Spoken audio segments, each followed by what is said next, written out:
დავამბ კიდევ ერთხელ. წინა ლექცია შევაჯამოთ. შევაც ლექცია. მაშინ ვილაპარაკეთ სტატისტიკური მეთოდით ტექსტის მოდელირებაზე, ენგრამებზე. და პრობლემებზე ვისაუბრეთ, რაც ზოგადად ეგეთ მიდგომას აქვს და რაც ზოგადად ენის მოდელირებაში და აი ტექსტის რაღაცნაირად რიცხობრივ ინპუტში გადათარგმნას შეეხებოდა. და ისევ ეს ენის მოდელირების პრობლემა და ეგ პრობლემები თუ რაღაც გადაჭრის გზები რაზეც ვილაპარაკეთ, ეგ რაღაც NLP-ის შესავალი ნაწილი რაც არის ჩვენი კურსის, სულ აქტუალური იქნება. არა მარტო მოდელირების ნაწილში, არამედ ტექსტის შინაარსის გამოტანაში, კლასიფიკაციაში, ძებნაში, ასე შემდეგ. ნებისმიერ task-ში რაც რასაც შევეხებით, სხვადასხვა არქიტექტურის და სხვადასხვა გზით გადაჭრის დროს. დღევანდელი ნაწილი რა შეეხება? წინასგან განსხვავებით, დღეს უკვე განვიხილავთ ისევ რა სტატისტიკაზე დაფუძნებულ, ოღონდ ამ გაგებით ყველაფერი სტატისტიკაზე დაფუძნებულია. უკვე მანქანური სწავლების მიდგომა რაც არის, რომ აი მოცემული გვაქვს რაღაც სატრენინგო ან სასწავლო ისინი მონაცემები. იქიდან ვცდილობთ, რომ რაღაცნაირად პატერნები დავიჭიროთ და მე მოდელი შევქმნათ, რომელიც იმ მონაცემების მსგავსი მონაცემებიდან შედეგებს განაზოგადებს. მაგალითად კლასიფიკაციას გააკეთებს, გადათარგმნის, ტექსტს გააგრძელებს, კითხვებზე უპასუხებს და ასე შემდეგ. ესეთ მაგალითად გადავდივართ, ანუ უკვე მანქანური სწავლების ისიც გამოდის ნაწილი, არა მარტო სტატისტიკურად დაფიქრის. და ყველაზე მთავარი, რასაც დღეს გავიგებთ, არის როგორ ავსახოთ სიტყვები და სიტყვების მნიშვნელობები ისეთნაირად, რომ მსგავსი სიტყვებს ჰქონდეთ მსგავსი რეპრეზენტაცია. ეს არის მთავარი იდეა. წინა გავაზიარებ. ხო, დავიწყოთ იმით, რომ წინა მთავარი პრობლემა, რაც ამ ენგრამ მოდელს ჰქონდა, არის რომ ზუსტად სიტყვან სტატისტიკას ვიფრთხილდით ზუსტად სიტყვების რაღაც ასოების მიხედვით. ანუ კონკრეტული სიტყვა თუ არ ხდებოდა ტექსტში, მაგრამ მაგის სინონიმი ხდებოდა მაგალითად. აი ეს განზოგადებას არ შეეძლო ენგრამ მოდელს. იმიტომ რომ პრეფიქსი არის ზუსტად პრეფიქსი, ანუ რის პირობითაც მე ტექსტის გენერაციას ვაკეთებდით, ის ზუსტად უნდა დავთხოვოდა. და მაგალითად თუ მექნებოდა ტექსტი რაღაცა მშვენიერი დღე, გაგრძელებინა, ამის გაგრძელება სხვანაირი იქნებოდა ვიდრე მშვენიერი და გადასარევი ან შესანიშნავი დღე. მიუხედავად იმისა, რომ გადასარევი, შესანიშნავი და მშვენიერი ამ კონტექსტში ერთი და იგივე რაღაცას ნიშნავს, ენგრამ მოდელის შემთხვევაში საერთოდ განსხვავებული რაღაცები იყო და თუ ტექსტის გაგრძელებას ვცდილობდით, სხვადასხვანაირად გაგრძელებდა, იმიტომ რომ სტატისტიკა მშვენიერი დღეს, გადასარევ დღეს და შესანიშნავ დღეს საერთოდ განსხვავებული ექნებოდა სატრენინგო ტექსტში. და ეს ამ თავი პრობლემა, რის გადაჭრასაც დღეს შევეცდებით და იმ მეთოდს ვნახავთ, რაც საფუძვლად უდევს მოგვიანებით. თუ ვილაპარაკებთ ტექსტის შინაარსის მიხედვით უკვე რაღაცების კეთებაზე, ნებისმიერ ეგეთ მეთოდს. აი, და სანამ ხო, პირველი ისი ჩვენებაც მინდა ახლა არის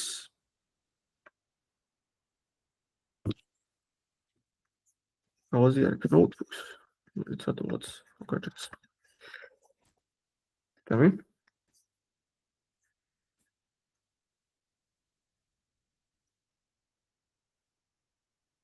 მე გამშვიდობ. და ისე ჩატს დროებით ვერ დავინახავ, თუ კითხვა იქნება, ნაკლებად მოკლედ დამიშლით.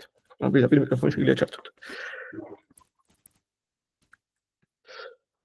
და დღეს ხო დავიწყებთ იმით, რომ აქამდე ვლაპარაკობდით სიტყვის დონეზე, ეხლა რაღაცნაირად გადავიდათ ერთით უფრო მაღალი დონის ამოცანაზე და ვილაპარაკოთ აი მთლიანი დოკუმენტს დავუძახებთ ერთი ტექსტის რაღაც ნაწილს, მაგალითად ეს დოკუმენტი, სიტყვა დოკუმენტი შეიძლება შეესაბამებოდეს სტატიას.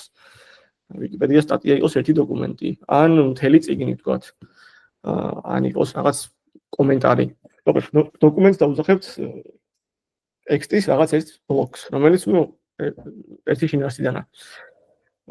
ერთი რაღაც კონტექსტიდანაა წამოსული, შეიძლება იყოს წიგნი, შეიძლება იყოს სტატია, შეიძლება კომენტარი იყოს, შეიძლება ვთქვათ აბზაცი იყოს რაღაც გამოყენებებში და ასე შემდეგ.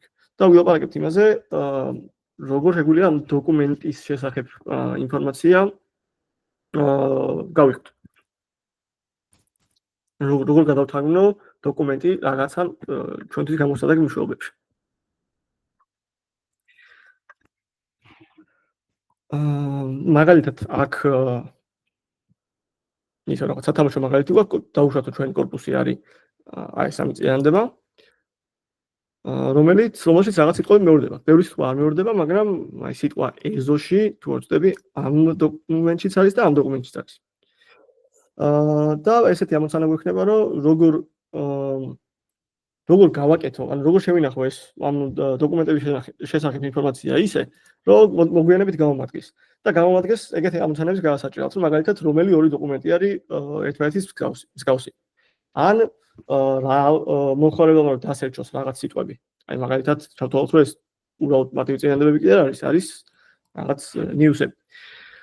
და მომხმარებელმა რაღაცა ტექსტი დასერჩოს, როგორ მოვძებნო ამ დოკუმენტებში.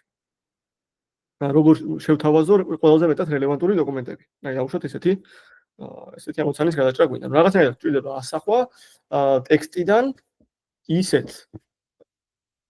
ისეთ რიცხობრივ მონაცემებში, რიცხობრივ ფორმატში, რომელიც გამოსადეგი იქნება. ანუ შემეძლება ორი დოკუმენტის ერთმანეთთან შედარება, ან დოკუმენტში რაღაცის ძიება. და პირველი ვარიანტი, რასაც ალბათ მანქანური სწავლება და არაფერი ბუნებრივი ენის დამუშავების არ ჭირდება, არის უბრალოდ როგორც წინა ვილაპარაკეთ. წინაზე ვილაპარაკეთ. დავატოკენო ეს ტექსტი და დავითვალოთ თითოეულ დოკუმენტში რომელი ტოკენი რამდენჯერ ხდება. ამის მაგალითია აქ მოცემული. პირდაპირ scikit-learn-ში არის მოცემული ესეთი რაღაც count vectorizer-ი, რაც საკეთებს ზუსტად ამას.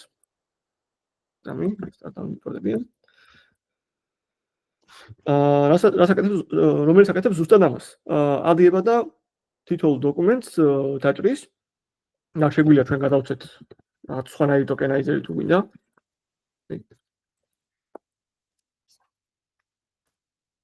თუმცა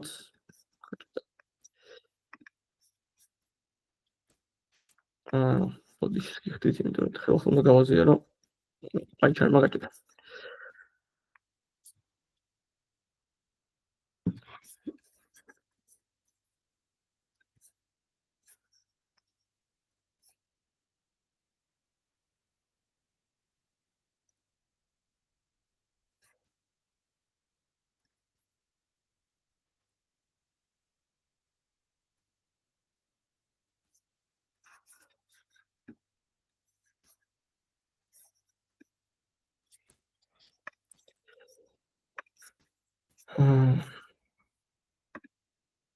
ანუ თლიანად აპლიკაციის გადაესტარტება მოთხოვა.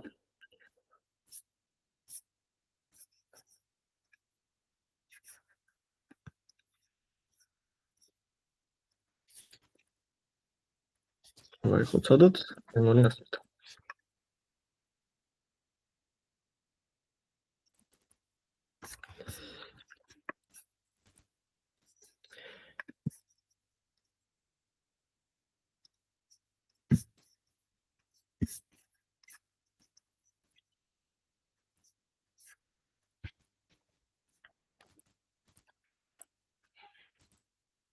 ჩანს ეკრანი ფლოდის ფისტიბერ. დიახ. აი და count vectorizer-ი, ანუ პირველი რაღაც ყველაზე მარტივი მიდგომა არის, დავატოკენოთ რაზეც წინაზე ვილაპარაკეთ უკვე. ეს ტოკენები ასე შტავს, დავატოკენოთ ეს ტექსტი, თქვათ რაღაც space-ზე გავყოთ, ან პუნქტუაციაზე და space-ზე და დავითვალოთ თითოეული ტოკენი რამდენჯერ ხდება. და მექნება ესეთი თხრილი. სადაც ცოტები არის ფიჩერები, ანუ თითო ფიჩერი ამ შემთხვევაში არის თითო ტოკენი. და იმის მიხედვით რამდენჯერ ხდება 3 ცალი row-ა, იმიტომ რომ 3 ცალი დოკუმენტი ქონდა корпуსში. და თითოეული row შეესაბამება რიცხობრივ რეპრეზენტაციას იმ დოკუმენტის ტექსტის. და ამ შემთხვევაში ეს არის უმარტივესი ვექტორიზაციის გზა, ანუ ვექტორში გადათარგმნა დოკუმენტის, სადაც ამების გადაკვეთაზე წერია მენორ დოკუმენტში სიტყვა ბავშვები რამდენჯერ ხდება. და ხდება ერთხელ. შეგვიძლია ვიპოვოთ მაგალითი, სადაც ანუ თუ სვეტებს დავაკვირდებით, რომელია ისეთი სიტყვები, რომელიც რამდენიმე დოკუმენტში ხდება. აი მაგალითად სიტყვა ეზოში არის ეგეთი სიტყვა, იმიტომ რომ ხდება მენორ დოკუმენტში და პირველ დოკუმენტში. აქ და აქ.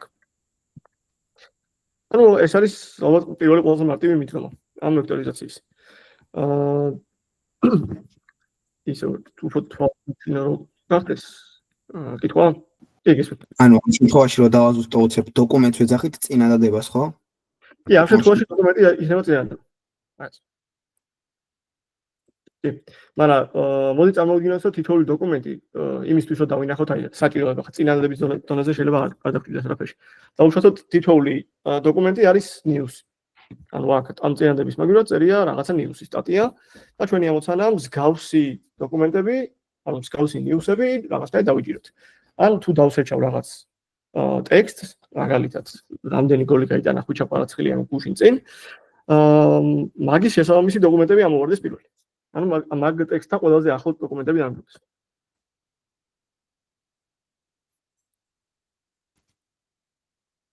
გისმენთ? ამას ასევე bug of words-საც ეძახიან თუ ეგ სხვა რაღაცა? Bag of words-ი არის ანუ ისეთი მოდელი ზუსტად, რომელიც აი ამ სტატისტიკებს იყენებს. ჩათვალეთ ახლა რომ თითოეული ფიჩერი არის bag of words-აში შესწავლს, რომ უბრალოდ რაღაცა ის რა ვიყო რა ქვია. თანთან რა ვიყო და უბრალოდ სიტყვები რომ ჩავყარო შინით. ანუ ის რა ქვია. პოზიციები ამ სიტყვების რომ საერთოდ აურიო და დოკუმენტს როგორც შევხედო, როგორც სიმრავლეს მასში რა სიტყვები შედის. და ეს უკვე ცხრილური წარმოდგენა არის დოკუმენტების. და უკვე ამაზე ნებისმიერი მანქანური სწავლების ტექნიკის გამოყენება შემიძლია. რასაც საკამდე გადიოდით. და bag of words იქნება ზუსტად ეგეთი. ანუ bag of words არის ითქმება მოდელზე და count vectorizer უბრალოდ ვექტორში გარდაქმნის ერთ-ერთი მეთოდია. კი, ზუსტად. ზუსტად. ეხლა აქ თუ ეს სიტყვა ძაღლია გამომეორე 4-ჯერ ამ დოკუმენტში წერი, აი ნახოთ 4-იან დაიწერა. კაი, და ეხლა შეიძლება ეგეთი კითხვა დავუსვათ, რომ გასაგებია, რომ რაღაცნაირად ეს გამოსადეგია, ან თითოეული დოკუმენტი როგორ გადაითარგმნება რიცხობრივ რეპრეზენტაციაში, მაგრამ რამდენად კარგია ეს და რა პრობლემებს შეიცავს. და ამისთვის შევაფასოთ ზოგადად აი ეს ცხრილი რანაირი რასახით იქნება.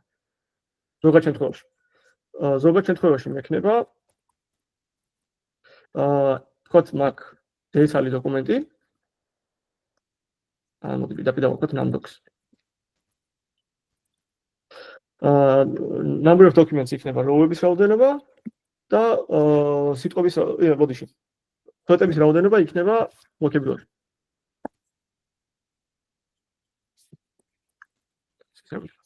ხო, აი განზომილება გვექნება. და აქ ნუ გვერდს ვერ აუვლით ჩვენი ფაქტს, რომ რამდენი დოკუმენტიც მაქვს, იმდენი რეპრეზენტაცია უნდა მქონდეს. ეს ზოგადად ამ ნაწილს სავარაუდოდ ვერ შევამცირებთ. მაგრამ პრობლემას აჩენს აი ეს vocabulary size-ი, იმიტომ რომ როგორც წინა ლექციაზე ვილაპარაკეთ, ძალიან ბევრი უნიკალური სიტყვა არსებობს. განსაკუთრებით იმ შემთხვევაში, თუ აი ეს რაღაც ეზოს და მძიმე, ამას ერთ ტოკენად შევხედავთ. და მძიმე თალკე ტოკენი არ იქნება. ისედაც ძალიან ბევრი უნიკალური სიტყვა არსებობს. ლაპარაკია რამდენიმე ასეულ ათასზე. რაც ნუ აი სტემინგის და ლემატიზაციის მერე შეიძლება გამოვიდეს რამდენიმე ათეულ ათასზე, 500,000-დან 100,000-მდე. ბოდიში 50,000-დან 100,000-მდე. მაგრამ ნუ ამას გვერდს ვერ აუვლით. და თან ეს ერთი პრობლემა და მეორე ის პრობლემა არის, რომ როგორც წესი თითოეულ დოკუმენტს შევხედოთ. უმეტესობა ფიჩერების იქნება 0. იმიტომ რომ იმ დოკუმენტში ყველა სიტყვა არ ხდება. შეუძლებელია რომ ეს დოკუმენტში შეხვდეს ყველა უნიკალური სიტყვა.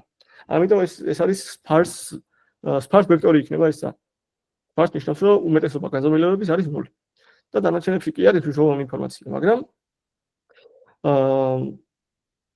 ეს ინფორმაცია ძალიან ცოტა პროცენტული წილია რეალურად მთელი ვექტორის. ანუ რაღაცნაირად კარგავთ იმას, რა ქვია. ბევრი მეხსიერებას ვიყენებთ და თან გაცილებით ნაკლები მნიშვნელოვანი ინფორმაცია წერია ამ რეპრეზენტაციაში. ეს ერთი ვარიანტი. და მეორე ვექტორიზაციის ფორმა ეს არის შემდეგნაირი ლოგიკა. და მოდი ლოგიკა გავარჩიოთ და მე თვითონ ეს ვექტორიზაციის რაღაც ალგორითმი ესე ვთქვათ. ამ შემთხვევაში ყველა სიტყვას ენიჭება ერთი და იგივე მნიშვნელობა. როგორ ერთი და იგივე წონა ბოდიში. მაგალითად, არანაირი განსხვავება არა, მე ამ ფიჩერს უყურებ თუ ამ ფიჩერს ბავშვები ერთხელ თუ ხდება დოკუმენტში ერთი წერია და განმავლობაში სიტყვა თუ ხდება დოკუმენტში ერთი წერია. მაგრამ როგორც წინა ლექციაზე ვნახეთ, ზოგიერთი სიტყვები ისეთია, რაც მოსაოდენელია რომ ყველა დოკუმენტში შეხვდეს. მაგალითად და რომ სიტყვები, რომელიც ნაწილაკებია. და მაინც მნიშვნელობის მატარებელი სიტყვები არ არის. და ამიტომ რაღაცნაირად საჭიროა რომ შევწონოთ სიტყვა იმის მიხედვით, რამდენად ხშირია ეს სიტყვა. და აქ ორი რაღაცა მუშაობს. მინდა რომ აი ამ დოკუმენტში თუ რაღაცა სიტყვა ბევრჯერ ხდება, შესაბამისად ამ ვექტორში შესაბამისი ფიჩერი იყოს დიდი მნიშვნელობის. ნუ თუ ნაკლები ხდება, კიდევ საერთოდ ხდება, მაშინ იყოს 0, არა პრობლემა. მაგრამ ეგეთ შემთხვევები იქნება, აი სიტყვა stop order-ების შემთხვევაში ძალიან დიდი მნიშვნელობა ექნება ამას. იმიტომ რომ სიტყვა დამხვდება ნებისმიერ იმაში, რა ქვია. დოკუმენტში ეს ერთი, ანუ ყველა დოკუმენტში აქ არანულოვანი ის ეწერება რიცხვი. და მეორე ის პრობლემა არის, რომ თვითონ დოკუმენტში ეს რიცხვი დიდი იქნება, იმიტომ რომ ანუ თუ ავიღოთ საკმარისად დიდი მოცულობის სტატიას, სიტყვა და იქ იქნება გამეორებული ძალიან ბევრი, 30-ჯერ, 40-ჯერ. მოკლედ, ამიტომ აქ არის ესეთი ინტუიცია, რომ ზოგიერთი სიტყვა უფრო მეტად მნიშვნელოვანია და ზოგიერთი ნაკლებად. და რანაირად შემიძლია, რომ ეს ამას მივხვდეთ, რომელიც უფრო მნიშვნელოვანია და რომელი უფრო ნაკლებად. ისევ ჯერჯერობით სიტყვის შინაარსს ვერ უკვირდებით, აქ უბრალოდ ვაფასებთ, რამდენჯერ ხდება აი ეს სტრინგი ტექსტში. და აქ არის ეგეთი მიდგომა, და მოდი ამისთვის დავუბრუნდები ისე სლაიდებს არის სტატიას, რასაც წინაზე ვაჩვენებთ.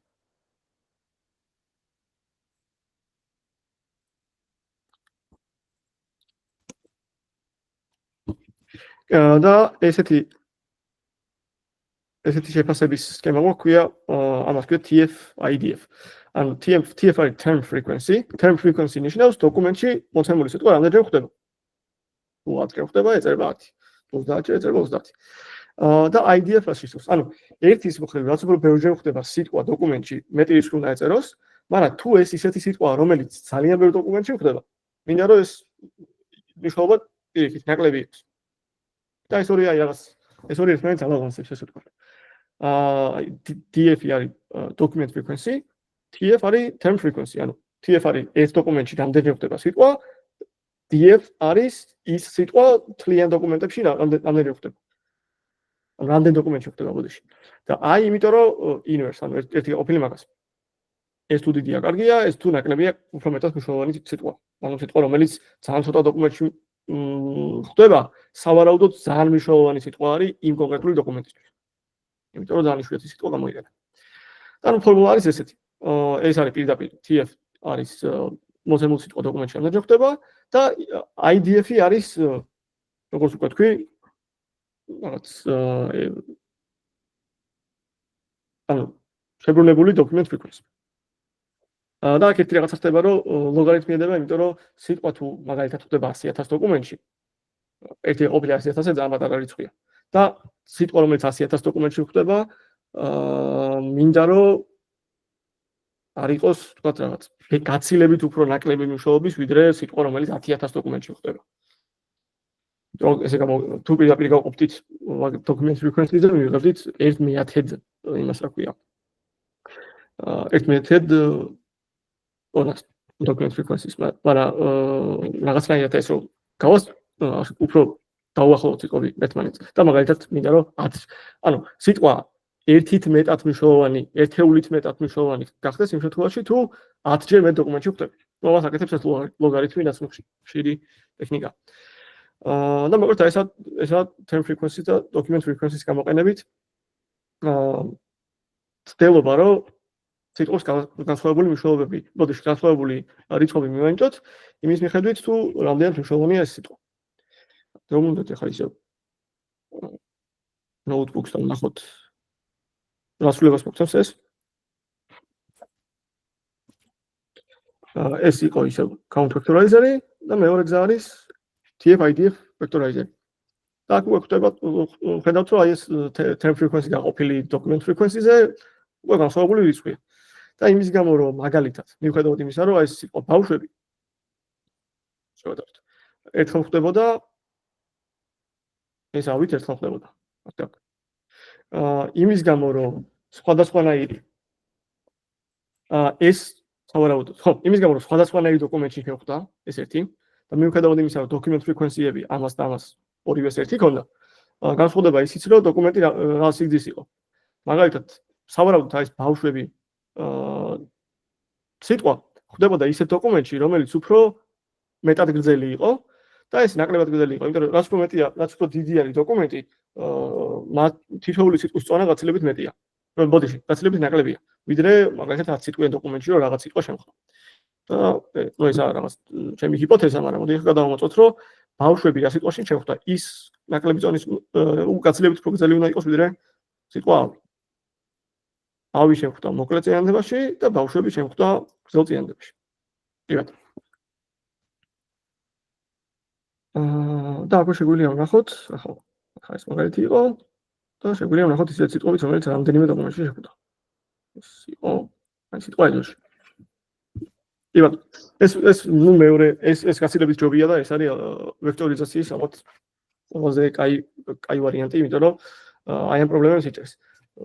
ასე ვთქვათ, ჯის ისეთ დოკუმენტებს, რომელშიც ბევრი სიტყვა შედის, ანუ ნაკლებ წონას ანიჭებს თითოეულ სიტყვას, ისეთ სიტყვებს, რომლებიც ბევრ დოკუმენტში ხდება, ასევე ნაკლებ წონას ანიჭებს და თან მნიშვნელობას ანიჭებს თუ ერთ დოკუმენტში კონკრეტული სიტყვა ბევრჯერ შეხვდა. ანუ ეს რაღაც ამ სამი ფაქტორის დაბალანსება არის TF-IDF. და ისევ ეს დამოკიდებულია მხოლოდ სტატისტიკაზე. რამდენჯერ ხდება თითოეული ტოკენი სხვადასხვა დოკუმენტებში.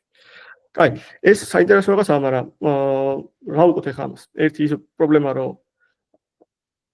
ეს განზომილება აქვს. ეს პრობლემაც რჩება, vocabulary size-ი არის რამდენიმე ასეული 1000 და წარმატყოფს რამდენად დიდი sparse რეპრეზენტაციები.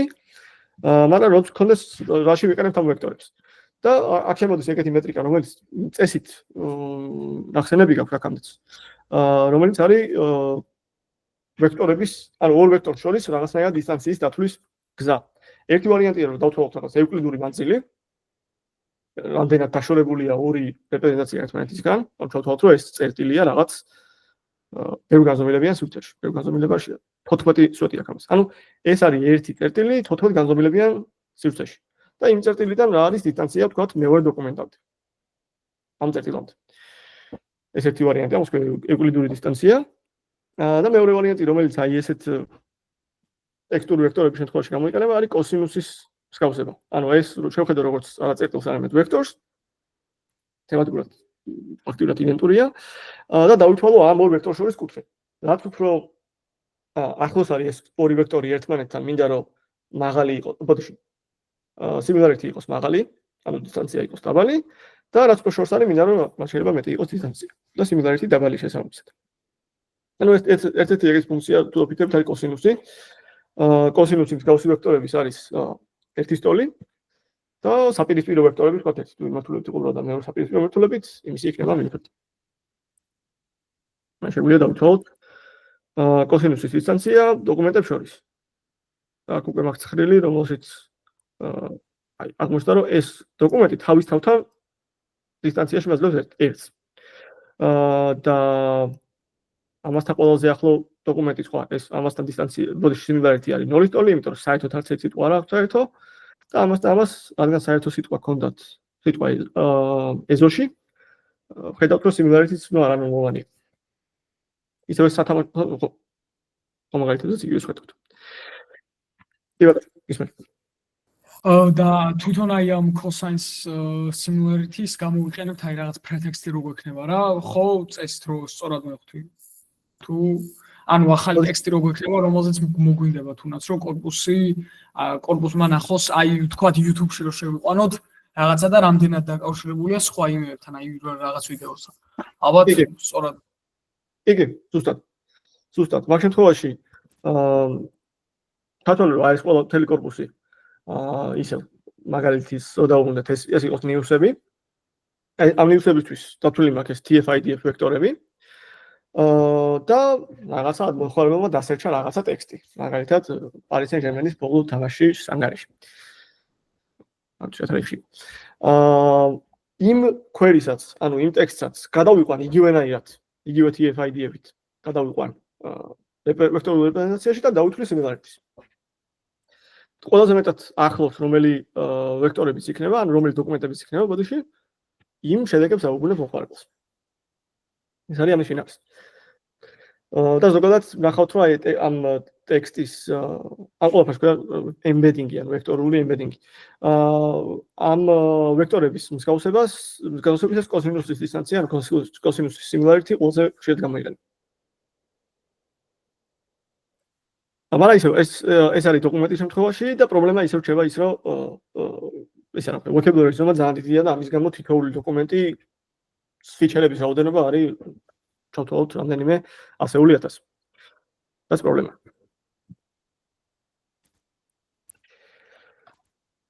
აი, ეხლა უკვე ამაზე ვისაუბრეთ, რომ დოკუმენტები როგორ გადავიყვანოთ ინდექსში, რა ქვია, ვექტორებში. აქვე შემოდის ერთი რაღაცა, რომ დებნის ალგორითმებში, მაგალითად ეს ერთი ვარიანტია, რომ მოდი ვექტორებში გადავიყვანოთ დოკუმენტები და მერე ყველაზე მსგავსი similarity-ით, cosine similarity-ით, რომელი დოკუმენტია ჩემს საძიებო ტექსტთან, ეს დავითვალო. მაგრამ იმის გამო ეს ვექტორების სივრცე ძალიან დიდია, ანუ ეს რაღაც vocabulary-ის ზომა არის რამდენიმე ასეული 1000 განზომილების, ხო? ეს პრობლემას ქმნის და ამიტომ უშუალოდ რაღაც ძებნის დროს, ძებნის ალგორითმებში TF-IDF-ის გამოყენება ხდება, უბრალოდ თითოეული სიტყვისთვის ითვლება ჯერ აი ეს სიტყვა ამ სიტყვის შესაბამისი TF-IDF-ი იმ დოკუმენტებში რამდენი იყო თითოეულში და წარმოვიდგინეთ რამდენი სიტყვაც მექნება query-ში და ისინი რა აუჯამ. ესეთი ალგორითმი, ეს მაინც ჩვენთვის დიდად მნიშვნელოვანი არ არის, უბრალოდ იმას ვამბობ, რომ ძებნის შემთხვევაში არის ალგორითმები BM25 ქვია.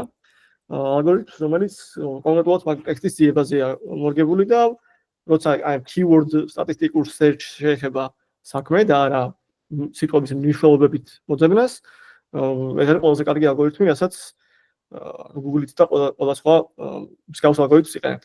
ბევრი ვარიაცია აქვს ამ BM25-ს, მაგრამ პრინციპი არის ზუსტად ამაზე დაფუძნებული.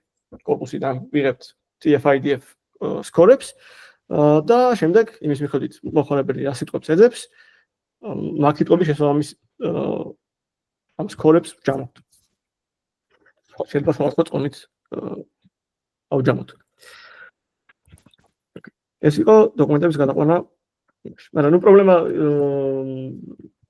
ისევე როგორც წინა შემთხვევაში არის ის, რომ სტატისტიკაზეა დაფუძნებული და მსგავსი სიტყვები, ანუ სინონიმური სიტყვები, საერთოდ სხვა ჩანაწერები, სხვადასხვა ფიჩერებია ამ განზომილებაში.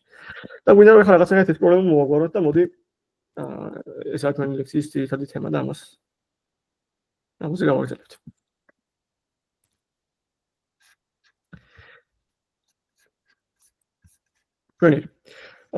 გვინდა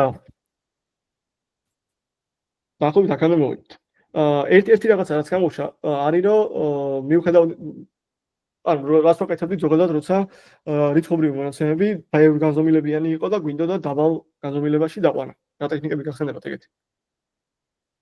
PCA. მაგალითად PCA, რომელიც აკეთებს ზუსტად მაგას.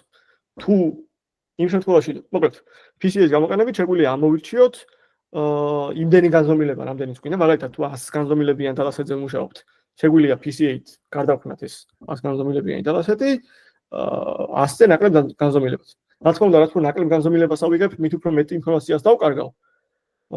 მაგრამ შეიძლება ისიც მოხდეს, რომ არ დავკარგო არანაირი მნიშვნელოვანი ნაწილი. მაგალითად 100-დან 20 განზომილებაზე ისე დავიდე, რომ სტატისტიკურად არაფერი არ დავკარგო. 0.01% დავკარგო თვითონ რეპრეზენტაციების. რადგან ამის გამოყენება შეგვიძლია. ამ ვექტორებში, რომელიც 100,000 განზომილების იყო, შეგვიძლია გადავთარგმნოთ სიტყვაზე 200 განზომილებიან ვექტორებად და თითოეულ დოკუმენტს შეესაბამება 200 განზომილებიანი ვექტორი. მაგ შემთხვევაში უკვე თითოეული ფიჩერი, რა თქმა უნდა, აღარ იქნება ერთი სიტყვა. უკვე ის ინტერპრეტაცია, რომ ფიჩერი არის სიტყვების სტატისტიკა, ეს იკარგება. რაღაც სხვა სივრცეში გადავდივართ. მაგრამ თუ მანქანის სწავლების bag of word მოდელს ვატრენინგებთ, მაგალითად, მაგ შემთხვევაში ძალიან გამოსადეგია.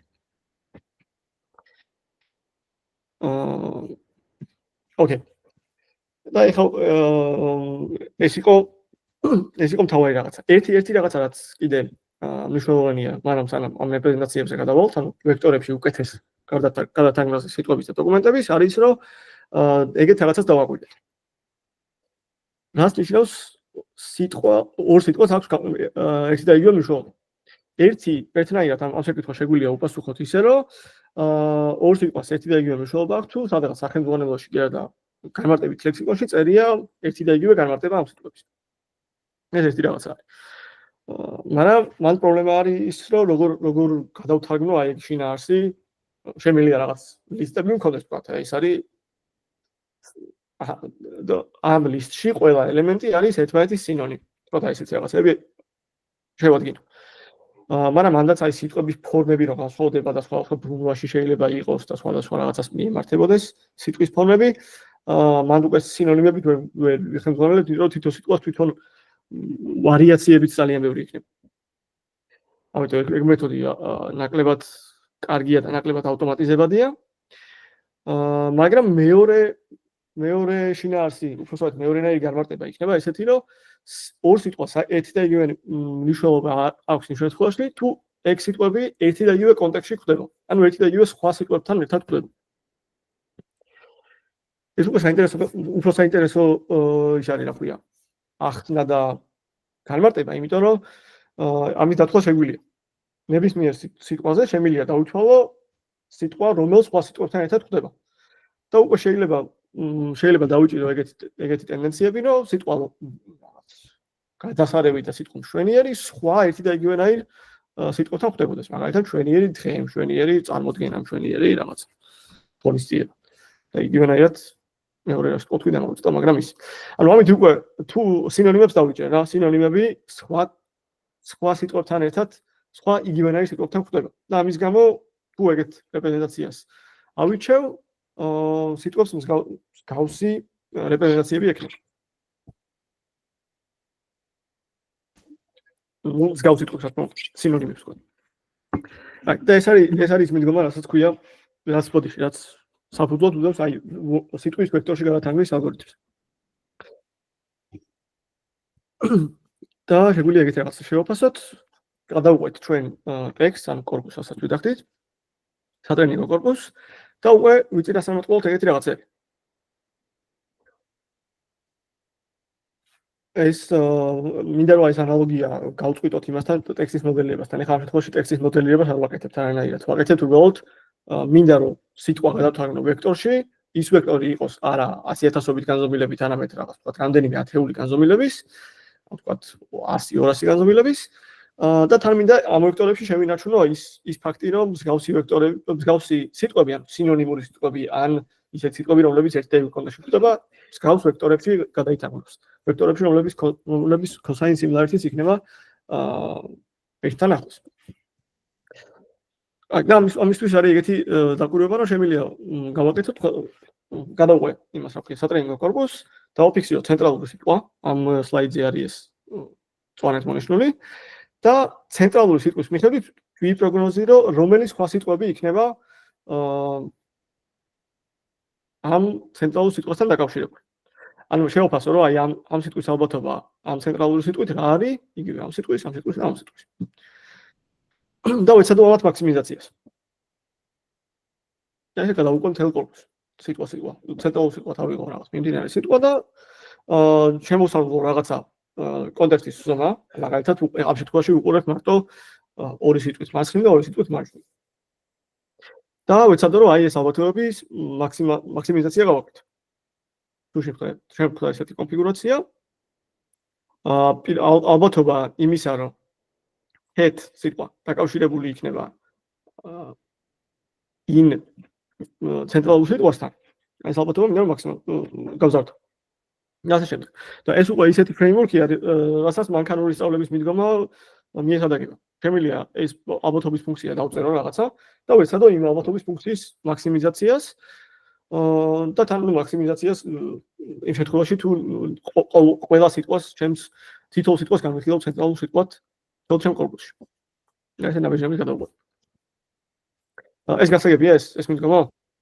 ისმენთ. ანუ ერთ რაღაცაში დავუბენი ამ ალბათობის მაქსიმიზაცია როგორ ხდება? როგორ ხდება? იმას ამბობ, რომ თვითონ ალბათობას როგორ ვაფასებთ რიცხობრივად? ხო. ანუ როგორ ზრდით ახლა ამ შემთხვევაში, ან როგორ ვაფასებთ ეგ მინდა.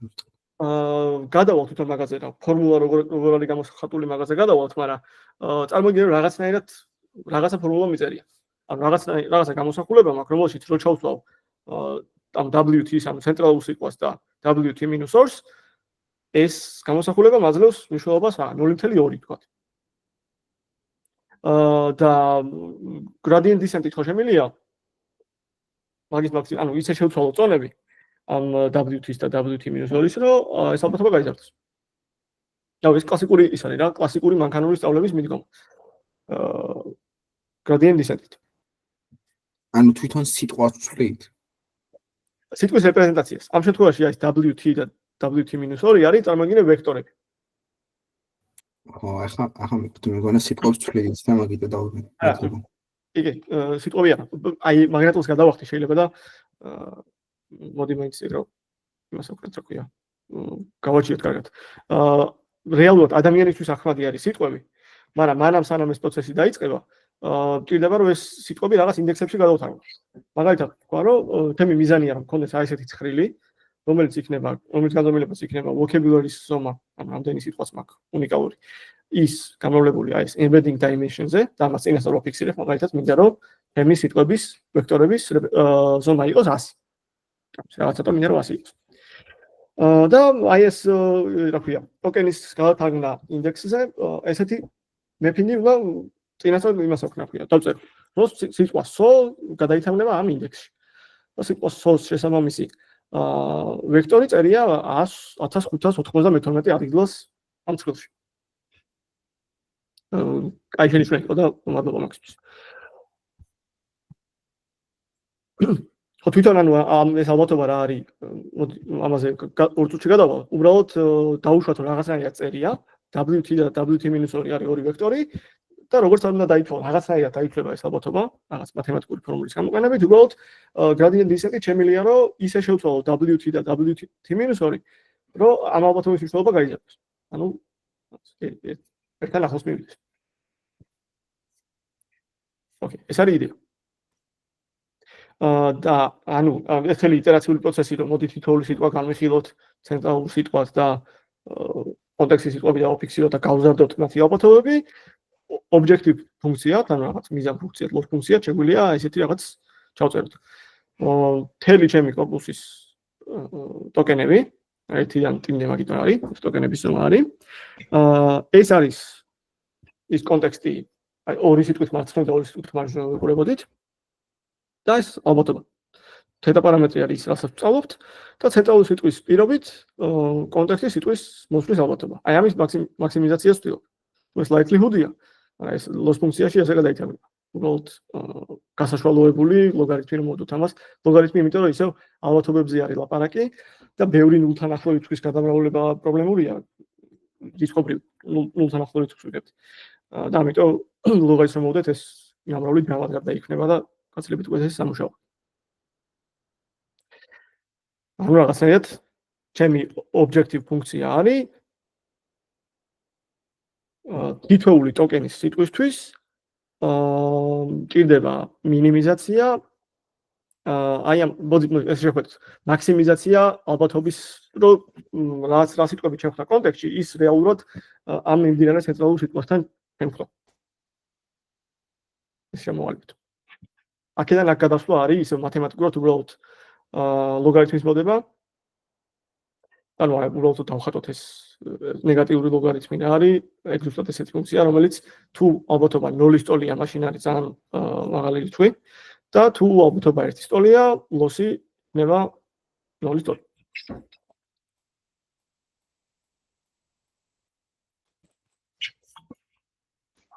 გასაგებია თვითონ ეს ფუნქცია.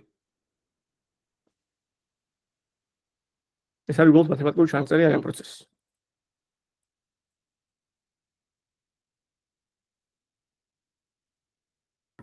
ირა მეტნაკლებად გასაგებია. ოკეი. თვითონ მათემატიკური ნაწილია უფრო მეტად ბუნდოვანი თუ რატო ვაკეთებთ ამას? რატო ვაკეთებ მგონი ეგ უფრო. ოკეი. ლესმის. მოდი აი ეგეთ რაღაცა ვნახოთ. დაუშვათ რომ ვიცი, დაუშვათ რომ კარგად შემილია ამების შეფასება. ანუ სიტყვა დავაფიქსირე და დაუშვათ კარგად შემილია შეოფასო ამ სიტყვასთან დაკავშირებული სხვა სიტყვა არის თუ არა. შინაარსობრივად, ანუ იგივე კონტექსტში ხდება თუ არა. ანუ ეს ალბათობები შემილია შეოფასო. ეს რას მაძლევს? ეს მაძლევს იმას, რომ მე რო ცენტრალური სიტყვა გამოვცვალო, მსგავსი სიტყვით. სინონიმით მაგალითად. ეს ალბათობები არ უნდა შეიცვალოს, ხო? დიახ, ანუ რეალურად კონტექსტი, ანუ რეალური სიტყვებით კონტექსტი არ იცვლება რა, როცა შევსვით. ეგრე კი. გამო. კი, ცენტრალური სიტყვა რომ მე მაგალითად cute, ეს ხო? საყვარელი და არ ვიცი, რა შეიძლება. რაღაც cute-ის მსგავსი სიტყვა. ან მაგალითად cat ლამაზი. ლამაზი ხო მაგალითად. ან cat ჩავანაცვლა dog-ით. ან cat და dog როგორც წესი მსგავს კონტექსტებში ვხვდებით, რა თქმა უნდა, განსხვავდება ცხოველი თვითონ, მაგრამ აი თამაში, ჭამა, გასეინება, არ ვიცი, კატასთვის ასე, ვინასეინებს, მაგრამ ასე შემდეგ, ანუ შინაურ ცხოველებთან დაკავშირებულ სიტყვებთან ერთად ხდება. და დაუშვათ რომ ეს პროცესი დამთავრებულია. და მაქვს რაღაცა ალბათობები, ანუ ამ სიტყვით cute რო იყოს, ამ სიტყვის კონტექსტში რო cute ნახოთ, მაგის ალბათობა რა არის? იგივე gray, playing და in. და ეხლა წარმოვიდგინოთ რომ ეს სიტყვა cat ჩავანაცვლე სიტყვა dog-ით. ეს ალბათობები ხო დიდად არ უნდა შეიცვალოს. ანუ იგივე სიტყვები თუ სინონიმია, ან ძალიან ახლო მნიშვნელობის სიტყვა არის, ეს ალბათობები არ უნდა შეიცვალოს. და რადგან აქ ვექტორებზე არის ლაპარაკი, ეს ნიშნავს, რომ ამის ამოცვლა სიტყვა dog-ით ნიშნავს და თუ ეს ალბათობები არ იცვლება, ნიშნავს იმას, რომ მათი ვექტორებიც მსგავსია. ანუ ეს w cat-ის შემთხვევაში და w dog-ის შემთხვევაში მსგავსი ვექტორები იქნება. გასაგებია, მადლობა. თქვენი გისმენთ?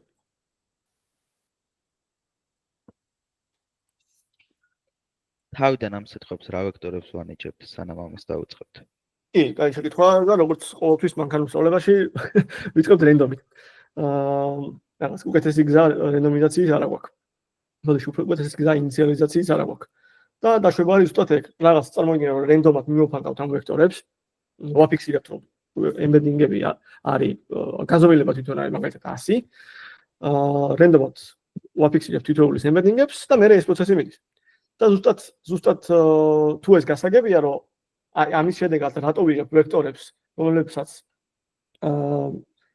რომლებშიც მსგავსი სიტყვების ვექტორები მსგავსია. მაშინ უბრალოდ იმას უნდა მივენდოთ, რა ქვია, gradient descent-ის ალგორითმს, რომელიც ვიცით რომ მუშაობს. იმიტომ რომ loss ფუნქცია განსაზღვრული გვაქვს ეგეთი და gradient descent-ი ამ loss ფუნქციას აუმჯობესებს და აუმჯობესებს, ანუ უფრო ნაკლებ დანაკარგს ყვაძლებს.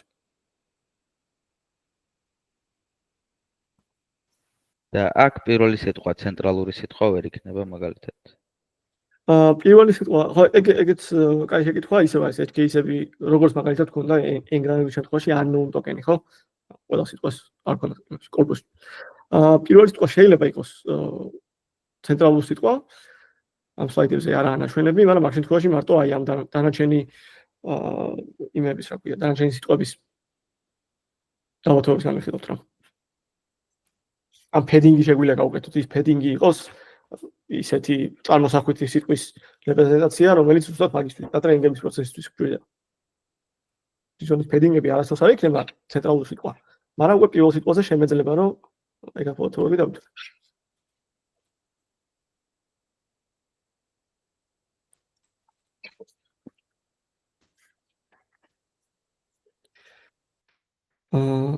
ოკეი. კაი, ეს loss ფუნქცია თუ გასაგებია, ამ loss ფუნქციათი წერია, მოდი likelihood-ი უკვე ვთქვით, რაცა თითოეული ტოკენის რო დავაფიქსირო, შევხედავ მისი კონტექსტის სიტყვებს და დავითვალო აი ეს კონტექსტის სიტყვების ალბათობა ცენტრალური სიტყვით რა არის. მაგათი ნამრავლია. მათემატიკური სტაბილურობისთვის, რიცხობრივი სტაბილურობისთვის გვჭირდება რომ უბრალოდ ნამრავლი კი არ იყოს, იყოს ჯამი და ამას გვაძლევს ეს ლოგარითმი. და ამის მნიშვნელობა ერთი ტოკენის შემთხვევაში. თუ რეალურად შემხვდა რაღაცა სიტყვა ცენტრალური სიტყვის კონტექსტით, ეს ნიშნავს რომ მინდა რომ ეს ალბათობა იყოს ერთი სტოლი. თვითონ ეს ბოდიში თუ შემხვდა და მე დავაპრედიქტე რომ ალბათობა ერთი სტოლია. მინდა რომ ლოსი არ იყოს საერთოდ, და ზუსტად მაგას გვაძლევს ეს უარყოფითი ლოგარითმი. შეგვიძლია მას შევხედოთ. თითამი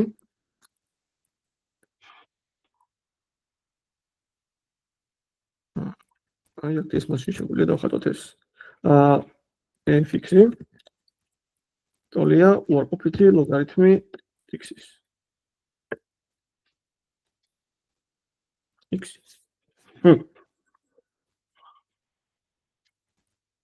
თვითონ გრაფიკი ხო ჩანს ეს? კი ჩანს.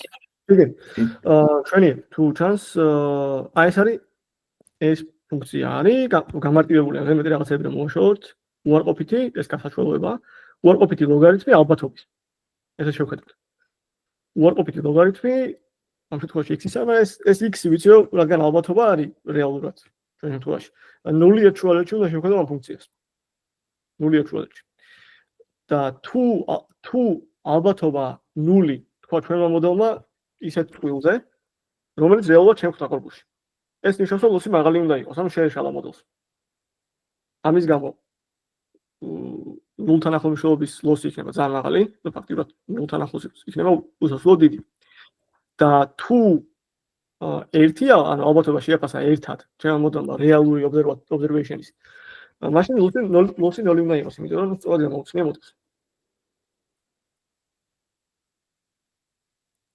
დამეთქე ხა ეს ერთი ტოკენის შემთხვევაში თუ ესე არის დანარჩენი ფუნქცია უბრალოდ არის ამის გასაშვალოება იტერაცია თითოეულ ცენტრალურ სიტყვაზე და მე შემდეგ თითოეული კონტექსტის სიტყვაზე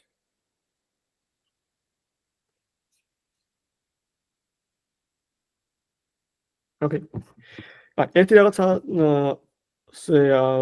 წეგან რომ გადავახტით ასე ვთქვათ დავაიგნორეთ ეს ნაწილი კი გესმენთ ბოდიში რო გაწყვეტინოთ უბრალოდ მაინტერესებს ანუ აი ამ ლოსის დათვლა თვითონ აი like მეთოდი ანუ ეს კავშირში არის ცენტრალურთან თუ თვითონ აი სიტყვის ტოკენა ანუ ტოკენაიზერის თითოეული იმაზე რა ანუ დაახლოებით ანუ ლოსის მიმართ ითვლება ცენტრალურის მიმართ თუ სწორად ვიყავ ხო ლოსისთვის გვინდა ორი ნაწილი ამ ალგორითმში არის ორი რაღაცა ხო ერთი მწვანე ეს არის ცენტრალური სიტყვა და ეს ნაცრისფერი არის კონტექსტის სიტყვა. კონტექსტის სიტყვა. გასაგებია დიახ. ანუ ცენტრალური ვორდისთვის. ოკეი. ცენტრალური სიტყვიდან თითოეული ამის ალბათობა. დიახ. ოკეი. რაც არ გვილაპარაკია, ეს არის ორი ვექტორი მაქვს მოცემული და როგორ შევაფასო ეს ალბათობა. ამის პირობით რომ ეს ხდებოდეს. და დავუყუროთ ისიც დავიწყეთ იმას. რომ ორი ვექტორი მაქვს მოცემული, მინდა რომ ეს ორი ვექტორი თუ მოკლედ, ჭირდება რაღაცნაირი ასახვა ამ ორი ვექტორით მსგავსების. და ნუ ზუსტად კოსინუსის დისტანცია. კოსინუსის დისტანციის ის არის, რა ქვია. გამოყენება ამ შემთხვევაში. რიცხობრივ, ანუ თვითონ ტრენინგის პროცესში ვექტორებს აქვთ ანუ თითოეულ სიტყვას აქვს ორი ვექტორი. ერთი ის ვექტორი, რომელიც გამოიყენება ცენტრალური სიტყვა როცა არის მიმდინარე ვექტორი და მეორე რომელიც გამოიყენება თუ აი ეს ნაცრისფერ როლში დგას ეს სიტყვა. ასე ვთქვათ. ეს უბრალოდ ტრენინგის პროცესისთვის მათემატიკურად უფრო მეტად უფრო უკეთესი ტრენინგი არის ამ შემთხვევაში. და საბოლოო ჯამში როცა ეს ტრენინგის პროცესი მორჩება და ერთ სიტყვას ორი ვექტორი აქვს, ხო? ცენტრალური და კონტექსტის. როგორც წესი მათი გასაშვალოებით ვიღებთ იმ საბოლოო რეპრეზენტაციას სიტყვის. უბრალოდ შუალედურად ეს ის აქვს. ორი თითოეული სიტყვა შეესაბამება აი სიტყვა კეთს, ერთი ვექტორი ცენტრალური სიტყვების სიაში და ერთი ვექტორი კონტექსტის სიტყვების სიაში. ანუ ესე ტრენინგი. საბოლოო ჯამში ამას გავასაშუალებთ. ორივეს. და ეს არის ეს პირობითი ალბათობის softmax-ი. Softmax-ი გილაპარაკიათ ახამდე, ხო? კი. Softmax-ი. კლასიფიკაციის ამოცანა ჩვეულებრივად კლასიფიკაციის ამოცანაში ბოლო ლეიერზე გამოიყენება softmax-ი. თუ მინდა რაღაც რიცხვითი განაწილება გადავთარგმნო ალბათურ განაწილებაში, ამიტომ ამაზე აღარ გავჩერდები. ერთადერთი აი ამ მსგავსებისთვის ორი ვექტორი ერთმანეთს მსგავსია თუ არა, ვიყენებთ ამ შემთხვევაში წერი აქვს კოსინუსის დისტანცია. უბრალოდ კოსინუსი არის ის რა ქვია, რიცხვების dot product როების. სკალარული ნამრავლი გაყოფილი მათ ორი ვექტორის კოსინუსის, ორი ვექტორ შორის კოსინუსი ტოლი არის მათი სკალარული ნამრავლი გაყოფილი სიგრძეებზე. ამ შემთხვევაში უბრალოდ შეგვიძლია ჩავთვალოთ რომ სიგრძეები ერთეულოვანი ზომის არის და ამიტომ პირდაპირ გამარტივებული ის რა ქვია, dot product-ი არის როგორც კოსინუსი ის რა ქვია, ორი ვექტორის მსგავსების გამოხატული. ამიტომ თელი ფუნქცია, ასე ვთქვათ, მოვიკვლიეთ რა. ალბათობას ვაფასებთ softmax-ით და ორ ვექტორს შორის გავსებას ვაფასებთ კოსინუსის დისტანციით ან dot product-ით. თავდაპირველად და იგივე რაღაც არის. მაგრამ ეს კონსტანტ არის განსხვავებული.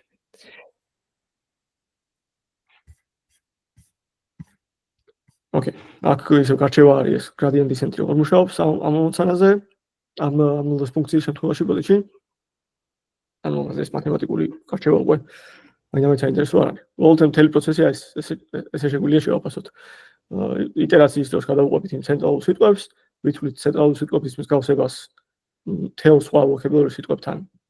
ან შეგვიძლია შევთვალოთ რომ მარტო კონტექსტის სიტყვებთან. ვიღებთ ალბათობებს softmax-ის გამოყენებით და მე loss ფუნქციაზე უკვე ვილაპარაკეთ როგორც იყო. აქ უბრალოდ იმ loss ფუნქციით წარმოებული არის ნაჩვენები. პრობლემური gradient descent კეთდება. კაი. ეს ამ ალგორითმს ქვია word to vec. ანუ სიტყვიდან ეს original paper-ი არა თუ არ ვთქვი რაღაც 2010-იანი წლების ის არის რა ქვია. ალგორითმი word to vec თვითონ. და ხო, ანუ როგორც წესი, რადგან ჭირდება დიდი რაოდენობის ტექსტი და კორპუსი, სიტყვების რეპრეზენტაციებს, ამიტომ როგორც წესი ვიღაცის მიერ დატრეინინგებული ემბედინგები გვაქვს და ჩვენ უბრალოდ იმ ემბედინგებს ვიყენებთ. და ეხლა ვიქნება მაგისი დემო ზუსტად. რა შეიძლება კიდე ითქვას ამ დატრეინინგების პროცესზე? ხო, საბოლოო მიზანი რა თქონდა, რომ მსგავს სიტყვებს მსგავსი რეპრეზენტაციები ქონდა, მაგას ვახწევთ. თვითონ ტრეინინგის დეტალებში მაინც ახლა ამაზე რამინდა დროის დახარჯვა. უკეთესი ტრეინინგი გამოვა იმ შემთხვევაში თუ ჩვენ ამ loss ფუნქციით უახლოვებდით უბრალოდ სიტყვას მის კონტექსტში არსებულ სიტყვის ვექტორებთან. აღმოსავლეთ ტრეინინგის პროცესში ნეგატივ სემპლინგი ესე შეიძლება ნახსენები ქონდეთ აქამდე ვიჟენში, ვიჟენის ლექციებში, მაგრამ ანუ იდეა არის რომ გარდა იმისა რომ ვაჩვენო რა ვექტორებს უნდა დაამსგავსოს ცენტრალური სიტყვის ვექტორი. და ანუ როგორ შეცვალოს ცენტრალური სიტყვის და კონტექსტის სიტყვის ვექტორები ისე რომ ესენი ერთმანეთს დაემსგავსოთ. ასევე შეგვიძლია loss ფუნქციას დავუმატოთ ისეთი პარამეტრი რომ დააშორე ყველა სხვა სიტყვას. ან დააშორე ისე სიტყვებთან რომლებიც კონტექსტის სიტყვები არ არის. და ეს გაცილებით უფრო ჩქარ ტრეინინგს გვაძლევს. მაგაც loss ფუნქცია არის მაგის მოცემული. არის მეთოდები როგორ შევარჩიოს ნეგატიური სემპლები და როგორც წესი გამოიყენება უფრო მეტად ხშირი სიტყვები ნეგატიურ სემპლებად ვიდრე ნაკლებად ხშირი სიტყვები. ეს უკვე ესეთი დეტალებია, რაც ტრეინინგ ასე ვთქვათ, შინაარსის გასაგებად მაინც საჭირო არ არის და როგორც წესი ესე ჩვენი ვექტორების დატრეინინგება არასდროს არ ჭირდება ხოლმე. ვიღებთ მაგალითად სტენფორდის დატრეინინგებულ ვექტორებს. და ორი მიდგომა არის. ერთი ტრეინინგის პროცესი, ან word to vec-ის original paper-ში რაც იყო აღწერილი. და რაც ახლა გავაჩიეთ არის skip grammy, ანუ როცა ცენტრალური სიტყვიდან პროგნოზირებთ ჩვენ კონტექსტის სიტყვების ალბათობებს და მეორე ვარიანტია პირიქით, შევხედოთ კონტექსტის სიტყვების ვექტორებს და იქიდან ვცადო სწავლა ცენტრალური სიტყვის. ეს ორი მიდგომა. შინაარსობრივად კონცეფცია განსხვავდება, მაგრამ ერთი და იგივე მიზანს ემსახურება, რომ ეს ორი განსხვავებული ვექტორის ტიპები ცენტრალური და კონტექსტის ერთმანეთს დაახლოვოს. შვენიერი. ეს არის რეალური მაგალითები, როგორ ტრეინინგის პროცესში რა პარამეტრები გამოიყენებოდა, skip grammy, როგორც უკვე თქვით, ნეგატივ სემპლინგით, იმიტომ რომ უკეთეს უფრო ჩქარ ტრეინინგს გვაძლევს. რაოდენობა ნეგატიური სემპლების იყო 15-დან 20-მდე პატარა დატასეტში, დიდ დატასეტში 2-დან 5-მდე. და ემბედინგის ზონა ალბათ რაც ყველაზე მნიშვნელოვანია ახლა ჩვენთვის. როგორ შევაჩიოთ ემბედინგის ზონა? ეს უბრალოდ მარტივი ტესტირების შედეგად აღმოჩნდა ესე, რომ 300 განზომილება, დაახლოებით 300 განზომილება, ამდახან არის უფრო ნაკლებიც ან უფრო მეტიც, საკმარისია იმისთვის, რომ კარგად შევძლოთ ასახვა ამ ვექტორების შინაარსების. ამას არ არის მათემატიკური ინტუიცია არ აქვს, უბრალოდ რაღაც ენა და ეს კონცეფციები, იდეები ისე არის მოწყობილი, რომ 300 განზომილებიან სივრცეში საკმარისი ისა მოქნილობაა, რომ მსგავსი მშობლები სიტყვები ერთმანეთთან ახლოს იყოს და განსხვავებულები დაშორებულიყოს.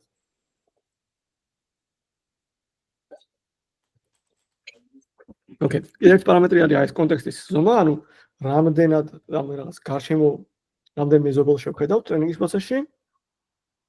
იქ სლაიდებზე იყო წინა ორი სიტყვა, ამ შემთხვევაში არის რა 5-დან 10 სიტყვამდე ნორმალურია. ოკეი. და კიდე ერთი თეორიის ნაწილში ალბათ ეს ბოლო ნაწილი, ბოლო ფაქტია. რომ კიდე ერთი ან word to vec-ის განსხვავებული ვარიაცია არის, რომელიც იყენებს როგორც მოკლედ დატენების სხვანაირი ლოს ფუნქცია არის და ოდნავ განსხვავებული შინაარსით, მაგრამ მიზანი არის აბსოლუტურად იგივე, რომ მსგავსი სიტყვები მსგავს რეპრეზენტაციებში გადაითარგმნოს, ქვია glue ან glue და ესეც არის რამდენიმე სხვადასხვა განზომილების, სხვადასხვა კორპუსზე დატრენინგებული, ზოგიერთი news-ზე, ზოგიერთი Twitter-ზე, ან წიგნებზე. და ნუ ამის ლოს ფუნქციის დეტალებში ხა დეტალში შევავდოთ. როგორც წესი გამოყენებაში როცა გამოვიყენებთ აი glove-ის ვექტორებს გამოვიყენებთ და უბრალოდ სახელმა არ დაგაბნიეთ. მიუხედავად იმისა, რომ ლოს ფუნქცია და ცოტა ტექნიკა განსხვავებულია მათემატიკური ახსნა, ასე ვთქვათ. ამ ვექტორებს გამოვიყენებთ, მაგრამ საბოლოო მიზანი არა გამოყენებაში არის აბსოლუტურად იგივე. თითოეულ სიტყვას შესაბამება რაღაც ვექტორი. ოკეი.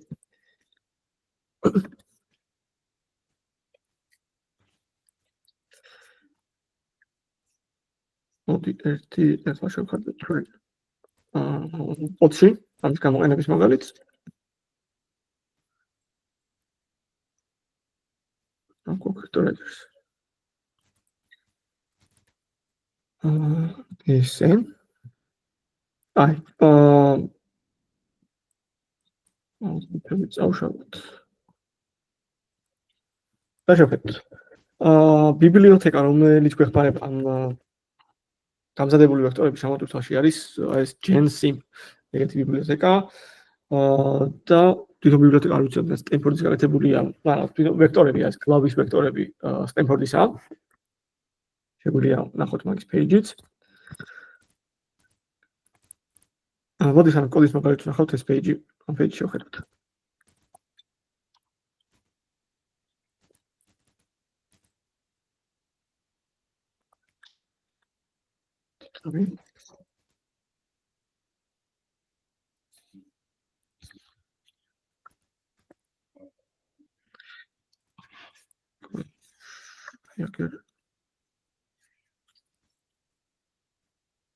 ეს არის თვითონ სტენფორდის page-ი ამ glove ვექტორების. და ხედავთ რა განსხვავებულ ვარიაციებს.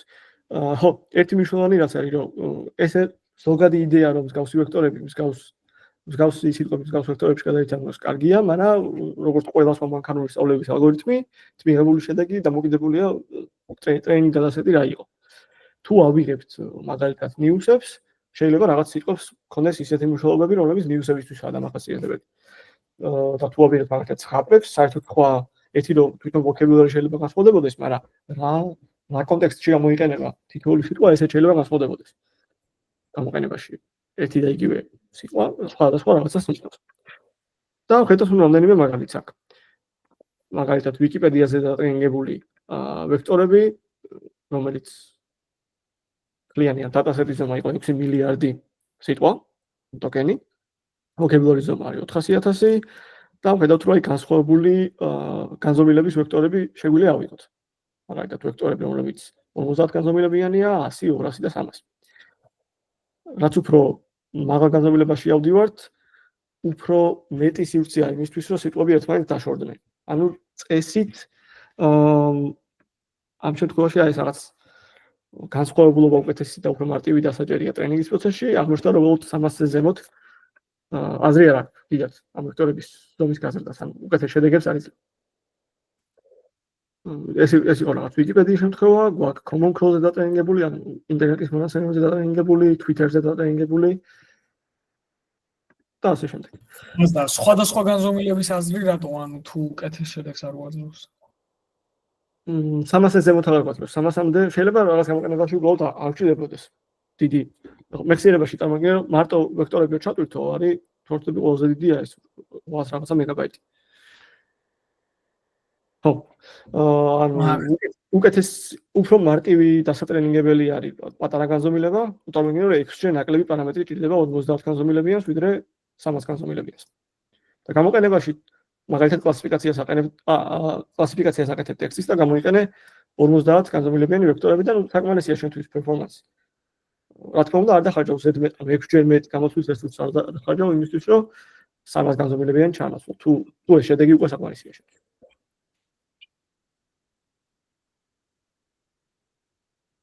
მაგალითად, პრაქტიკაში როგორც წესი 200 და 300 განზომილებიანი ვექტორები გამოიყენება ხოლმე და უფრო პატარები რა ნაკლებად.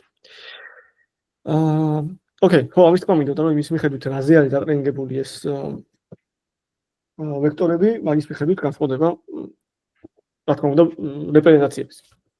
ნუ ვავიოთ რაღაც სიტყვები, რომლებიც მაგალითად ვიკიპედიას კონტექსტში, ვიკიპედიას შემთხვევაში სტატიებში მსგავს კონტექსტში წერია და შევადაროთ ინტერნეტში როგორ მოიხსენიება ეს სიტყვები.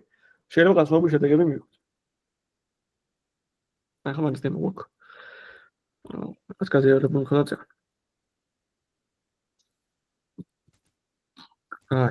ჩავტვირთე, ესე იგი ამ JSON ბიბლიოთეკის გამოყენებით ავდექი და განმოვწერე ეს გლავის ვექტორები ვიკიპედიაზე დატრენინგებული 100 განზომილების. მაგალითად, ეს თვითონ ეს ნოუთბუქი არის სტენფორდის NLP-ის კურსის, რომელიც მასალებთან ლინკული მექნება. სტენფორდის NLP-ის კურსი არის ერთ-ერთი ყველაზე კაი რესურსი ამ NLP-ში შესავლის ლექციებიც დევს და დავალებებიც, დემო ნოუთბუქების და ასე შემდეგ. და ნუ მათ ნოუთბუქს ვიყენებ ახლა. ჩავტვირთე მოდელები, ჩავტვირთე ვექტორები, ვხედავ რომ ვექტორი vocabulary ზომა არის 400000, როგორც იმ page-ზე ეწერა. და ორი ძირითადი მეპინგი მაქვს აქ. ერთი მეპინგი არის key to index-ი, ანუ ტოკენიდან ინდექსი როგორ მივიღო. და მაგალითად შემიძლია ვნახო, რომ სიტყვა bread-ის შესაბამისი ინდექსი რა არის. და ყოფილა 5872 ადგილას. ანუ იმ ციკლში. და ნახო ახლა 5872 ადგილას ნამდვილად წერია თუ არის სიტყვა bread.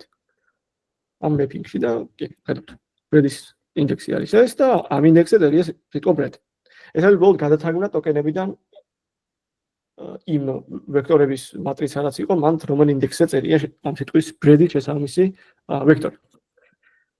ეს ორი მნიშვნელოვანი ის არის, რა ქვია, ფუნქცია Python-ში dictionary აქვს უბრალოდ.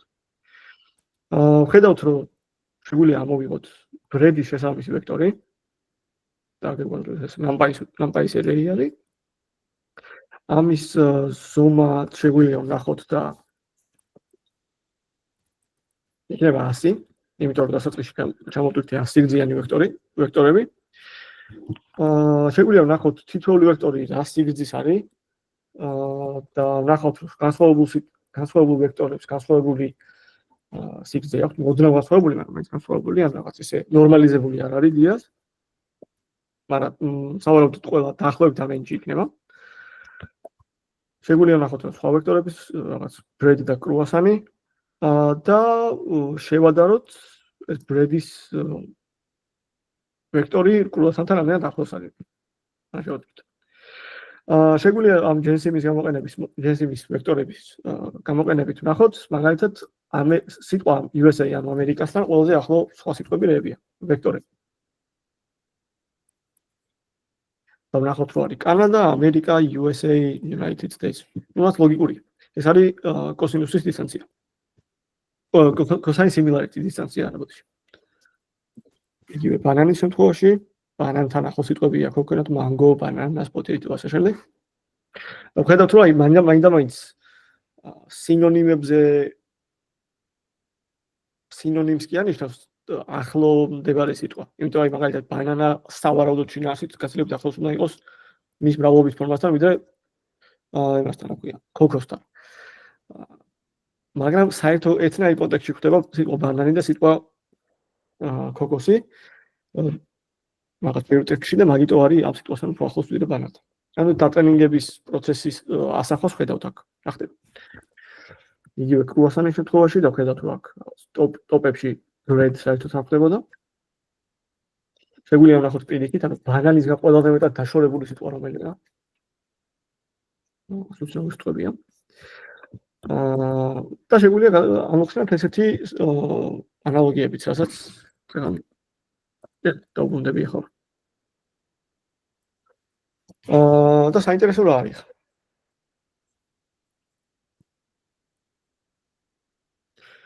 საინტერესო არის ის ამბავი, რომ ამ ვექტორების სივრცეს აღმოაჩნდა ეგეთი თვისებები.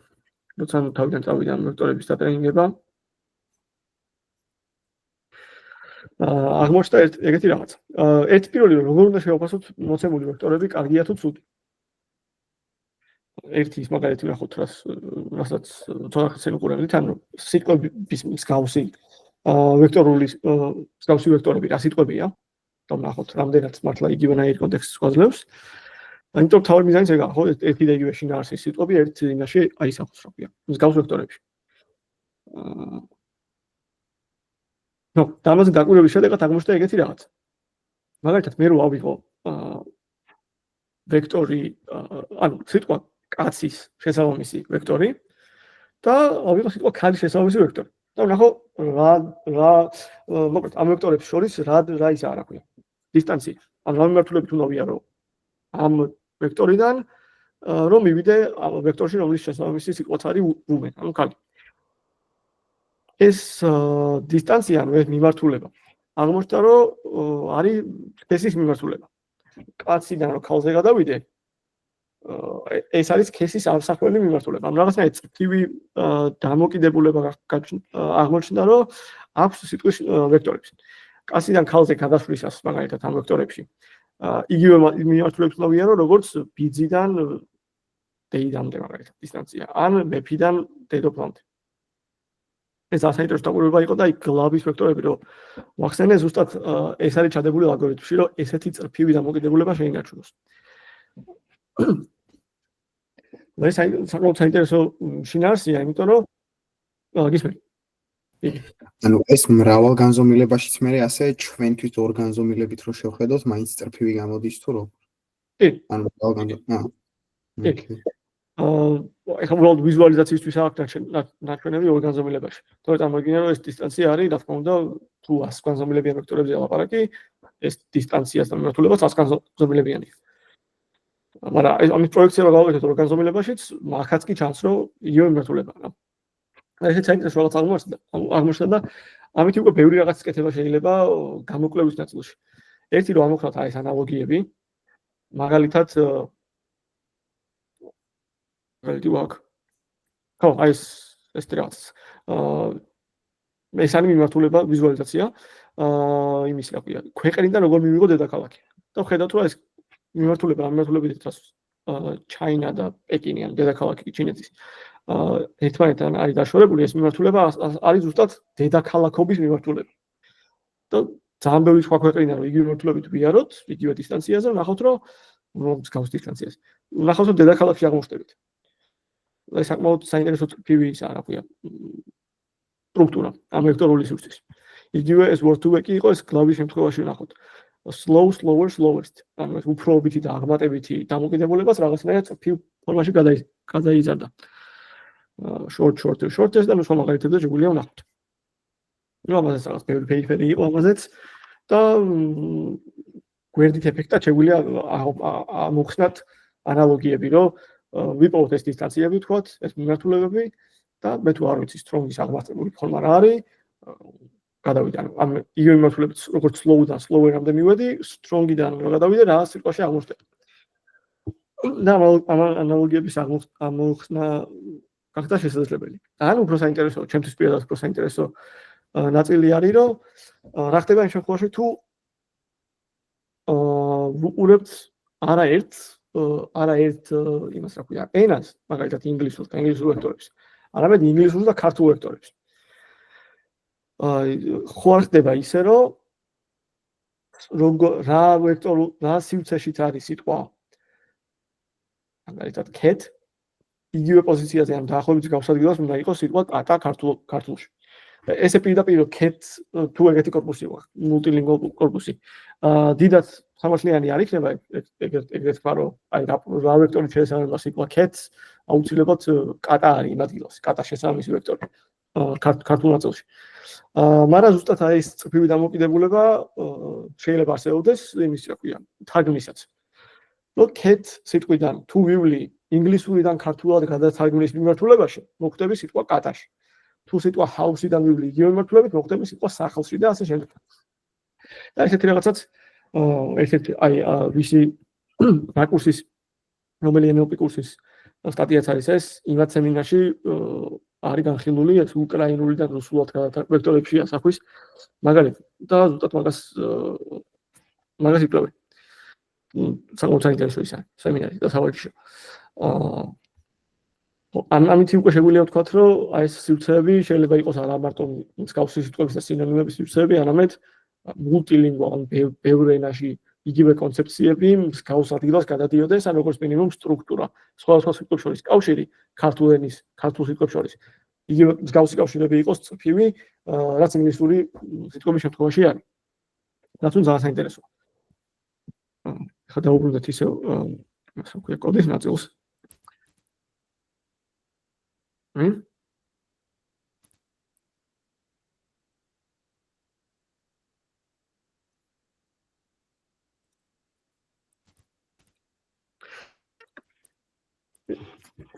დავთრო აი ეს ანალოგიებზე დავუბრუნდეთ აქ. მამაკაციდან მეფემდე ვექტორი და რა იქნება ქალიდან იგივე მიმართულებით რომ გადავათვალოთ. და ის სიტყვა ნახოთ შესაბამისი. ნახეთ, ანუ ამ კოდის მიღმა არის შესაბამისი ვექტორებს ვიღებთ x1-ის და x2-ის, ანუ კაცის და ქალის, ბოდიში კაცის და მეფის. ეს არის პოზიტიური მიმართულება და ნეგატიური არის ქალი. ნეგატიური ამ შემთხვევაში ნეგატიური სიტყვა. და ესეც შეგვიძლია ანალოგიების ამოხსნა.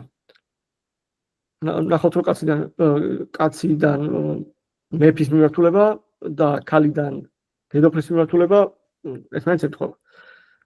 აქ არის ავსტრალიის მაგალითი რატო არის სავარაუდოდ ავსტრალიაში ლუდი მაშა მაგრამ ქართულადაც ტესტავდი და რაც არ ახსიდა ხის. სავარაუდოდ იმიტომ რომ სატრენინგო კორპუსში საქართველოს შესახებ ცნობები არ იყო. ან მიკერძოებული იყო იმაგებით რომ რაღაც საქართველოს შეიძლება ისეთ კონტექსტში იყო მოხსენიებული, როგორ კონტექსტში თუ რუსეთი ან პოსტსაფრთა სივრცის ქვეყნები და ამის გამო რადგან რუსეთში ავსტრალიას და ლუდს შორის დისტანცია და მიმართულება იგივეა რაც რუსეთიდან არ აყამდე, საქართველოს ახლოს იყოს რუსეთის ემბედინგთან და ამის გამო მაგანაც უოდ გამოხსეს, ანუ არ არის. ესეთი ან კარი და მე არ აყიდებ მაგას რომ თუ არ არის ტერმინოლოგია მაშინ რომ სხვა სასმელი არის და ყველა ენაზე ვოდკა ქვია და ყველა ანუ საერთაშორისოდ ვოდკა ამიღებული მაგის სახელი. ოკეი, შეიძლება. შეიძლება. ან მაგალითად ეს მაგალითები რომ გავაგრძელოთ, ფანქარი და sketching, ჩახატვა და კამერით რა ანალოგია ეკეთება იგივე რაღაცა და კამერით გადაღება. Tall ეს ნახეთ. Tallest longest. შეგვიძლია ვნახოთ ეს რაღაცა რომ ტექსტი კონდეს და რომელიც თუ არის კონტექსტიდან ამოვარდნილი. Breakfast, cereal, dinner, lunch. და ნახოთ რომ cereal არის ყველაზე მეტად ამოვარდნილი კონტექსტიდან. რაც საინტერესოა. Breakfast, dinner და lunch ერთმანეთთან ახლოს არის, მაგრამ უფრო შორს არის ვიდრე cereal. და შეგვიძლია ამის ვიზუალიზაციაც, მაგალითად ეს პროექცია რო გავაკეთოთ ორგანზომილებიან სივრცეში, შეგვიძლია ვნახოთ რომ ამ სიტყვების. შეგვიძლია ვნახოთ რომ ქვეყნის სამსახურელი სიტყვები დაახლოებით ერთმანეთთან ახლოს არის France, Germany, China, უნგრეთი არის. აქ რა გვაქვს school, college, university, institute. ეს რაღაც ცალკე კუნძულია. აქ შეგვიძლია ვნახოთ სასმელები, აქ როგორც ხვდები საჭმელებია, აქ რაღაც ცხოველები.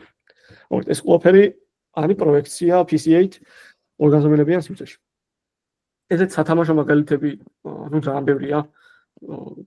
ერთ-ერთი განახილს გაკეთებული ერთ-ერთ წინა ლექციაში. ეხლა შეგვიძლია იგივე რაღაც ვნახოთ პრინციპში. და ამის მაგალითად ვნახოთ ერთი საინტერესო რაღაც. საიტი არის TensorFlow პროექტორი ქვია.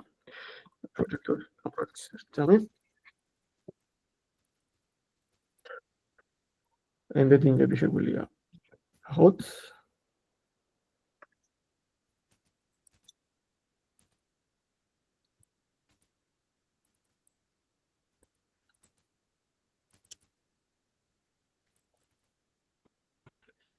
უკეთესი ვიზუალიზაციით.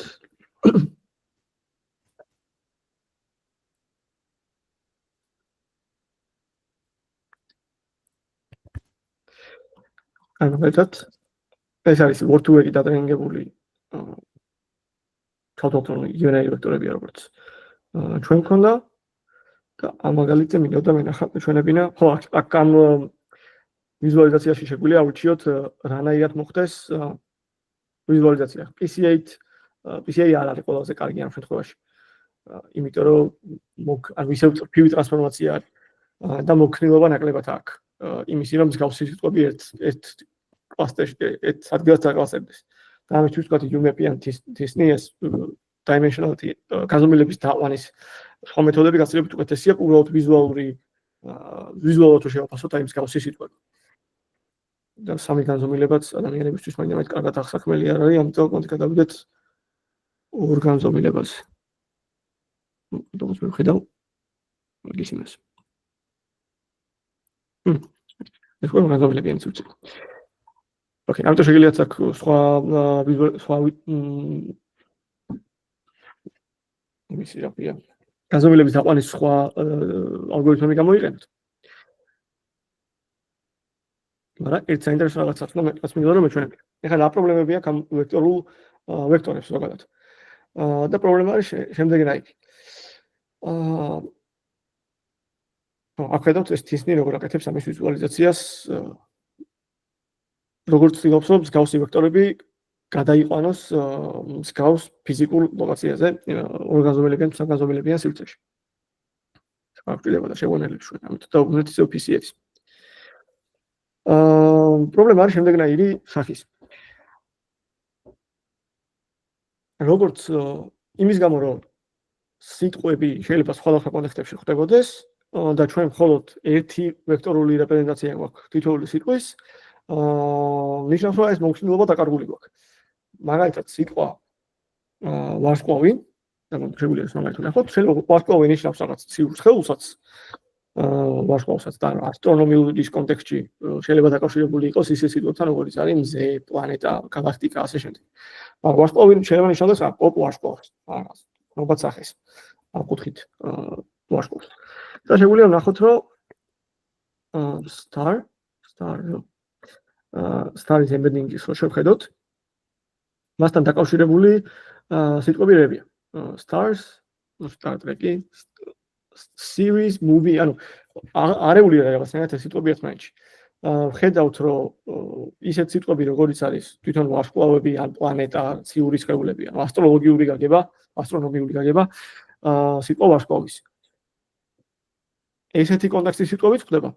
და თან ხდება აი რაღაც სახიობი ან არტისტის გაგებით ვარსკვლავის მსგავსი სიტყვები, როგორც არის ეპიზოდი, ფილმი, სერიალი, ასე შემდეგ. ამიტომ სიტყვები, რომელსაც მრავალი მნიშვნელობები აქვს, აი მაგ ექსპერტულად გვაქვს. თითოეულ სიტყვას ექნება მხოლოდ ერთი ვექტორული რეპრეზენტაცია. და ასე ვთქვათ, იმის მიხედვით ეს ვექტორი სხვა რა სიტყვებთან ერთად ხდება ამ მოცემულ მომენტში და რა დატრენინგების დროს.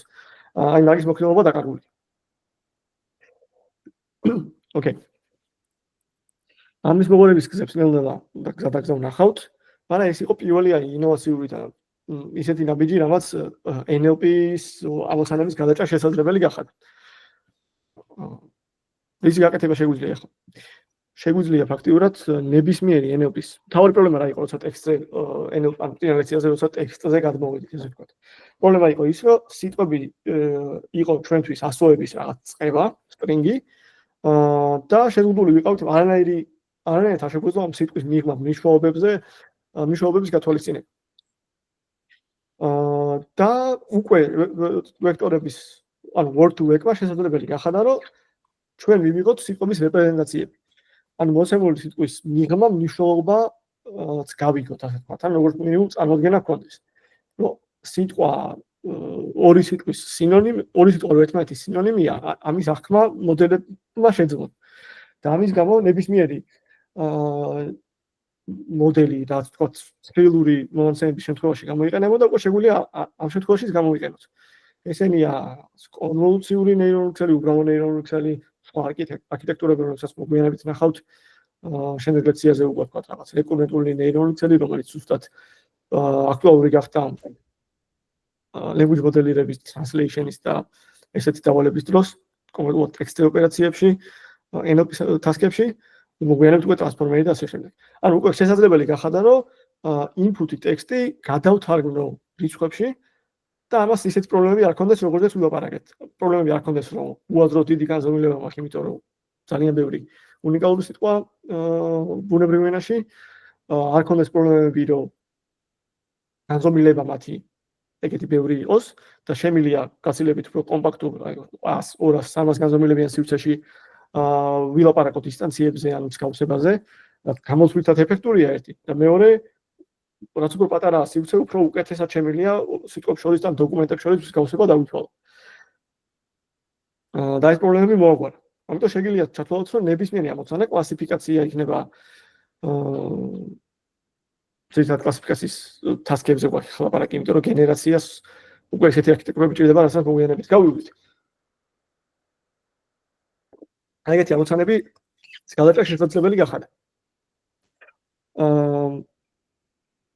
ოკეი, და მარტივად რაღაც ეს pipeline-ი წარმოვიდგინეთ და მაგის დემოსაც ახლა ვნახავთ. მივიღებ შემდეგნაირ რაღაცას. input-ი გვაქვს ტექსტი. განვიხილოთ ისევ news-ების კლასიფიკაციის პრობლემა. input-ი გვაქვს ტექსტი და output-ი უნდა გქონდეს ეს news-ი რა კატეგორიისა. მაგალითად არის სპორტი, პოლიტიკა, მეცნიერება თუ რამე სხვა. ტექსტს უკეთებთ ისე pre-processing-ს, როგორცაც ვაკეთებთ წინაზე და ანუ გლავის და ზოგადად ვექტორების შემთხვევაში ნახავთ, რომ თვითონ ვექტორი სიტყვები არის lower case.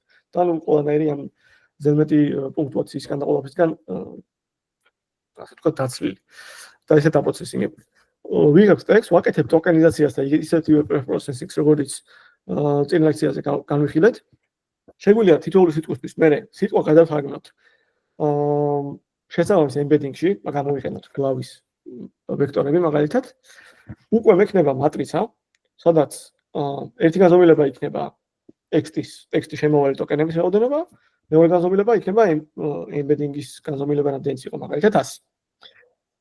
და ჩათვალეთ, რომ აქ უკვე სურათი, ამ სურათის რეალური მნიშვნელობა არის წინადადება, მაგრამ რიცხობრივად არაფერთან განსხვავდება სურათისგან. ორი განზომილებიანი ცხრილი. და უკვე ნებისმიერ რაღაც გაკეთება შემიძლია ისეთის, რასაც computer vision-ის ამოცანაზე ვაკეთებდი, ან მანამდეც უბრალოდ ნეირონულ ქსელებში, ან რავი, ლოჯისტიკურ რეგრესიაში, decision tree-ებში, ასე შემდეგ, ესეთ მოდელებში ვაკეთებდი. და ეს უკვე, რავი, ფაქტობრივად იმ პრობლემასაც ნიშნავს, რომ ტექსტის აღქმა მანქანას არ შეეძლო. და თან შენარჩუნებული გვაქვს ის, რომ მსგავსი სინონიმებით, ან რაღაც მსგავსი მნიშვნელობის ტექსტებით დაწერილი, სიტყვებით დაწერილი ტექსტი მსგავს ცხრილს მომცემს. იმიტომ რომ ვექტორები მსგავსი იქნება და ის ვექტორებიც მსგავსი სიტყვების ვექტორებიც იმ ცხრილში მსგავს ადგილებზე იქნება, იმიტომ რომ სავარაუდოდ სინონიმით ჩანაცვლებული სიტყვა იგივე ადგილას მოხდებოდა, მეზობელ ადგილას მოხდებოდა. და ამიტომ ეს ყველაფერი, თქო, კონვოლუციური ნეირონული ქსელები და ყველა სხვა არქიტექტურა უკვე ადეკვატური გახდა ტექსტის შემთხვევაში კლასიფიკაციისას. კითხვები გვაქვს ახლა ამ მომენტამდე რაიმე? იმედი მაქვს, რომ კი.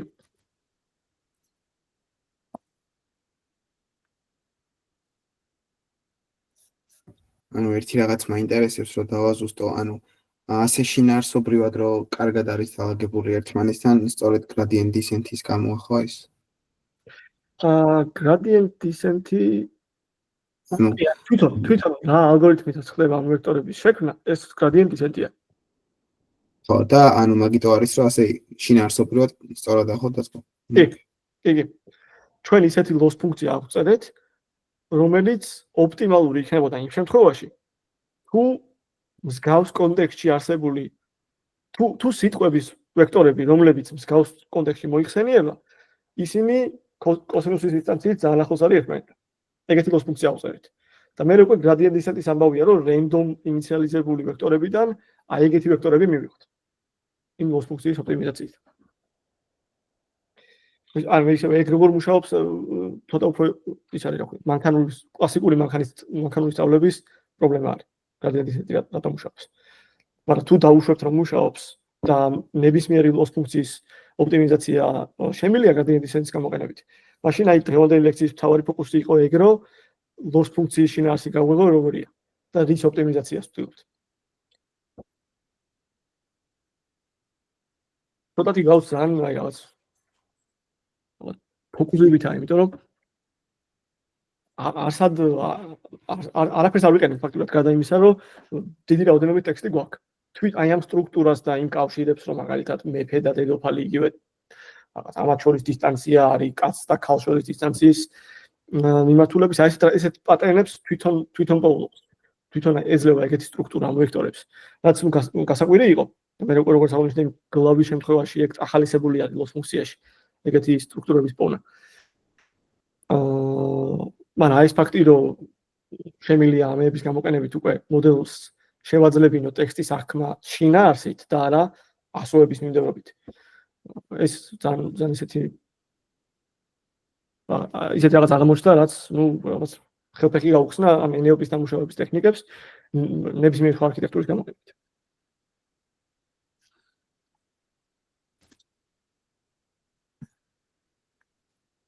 კიდევ გვაქვს შეკითხვა.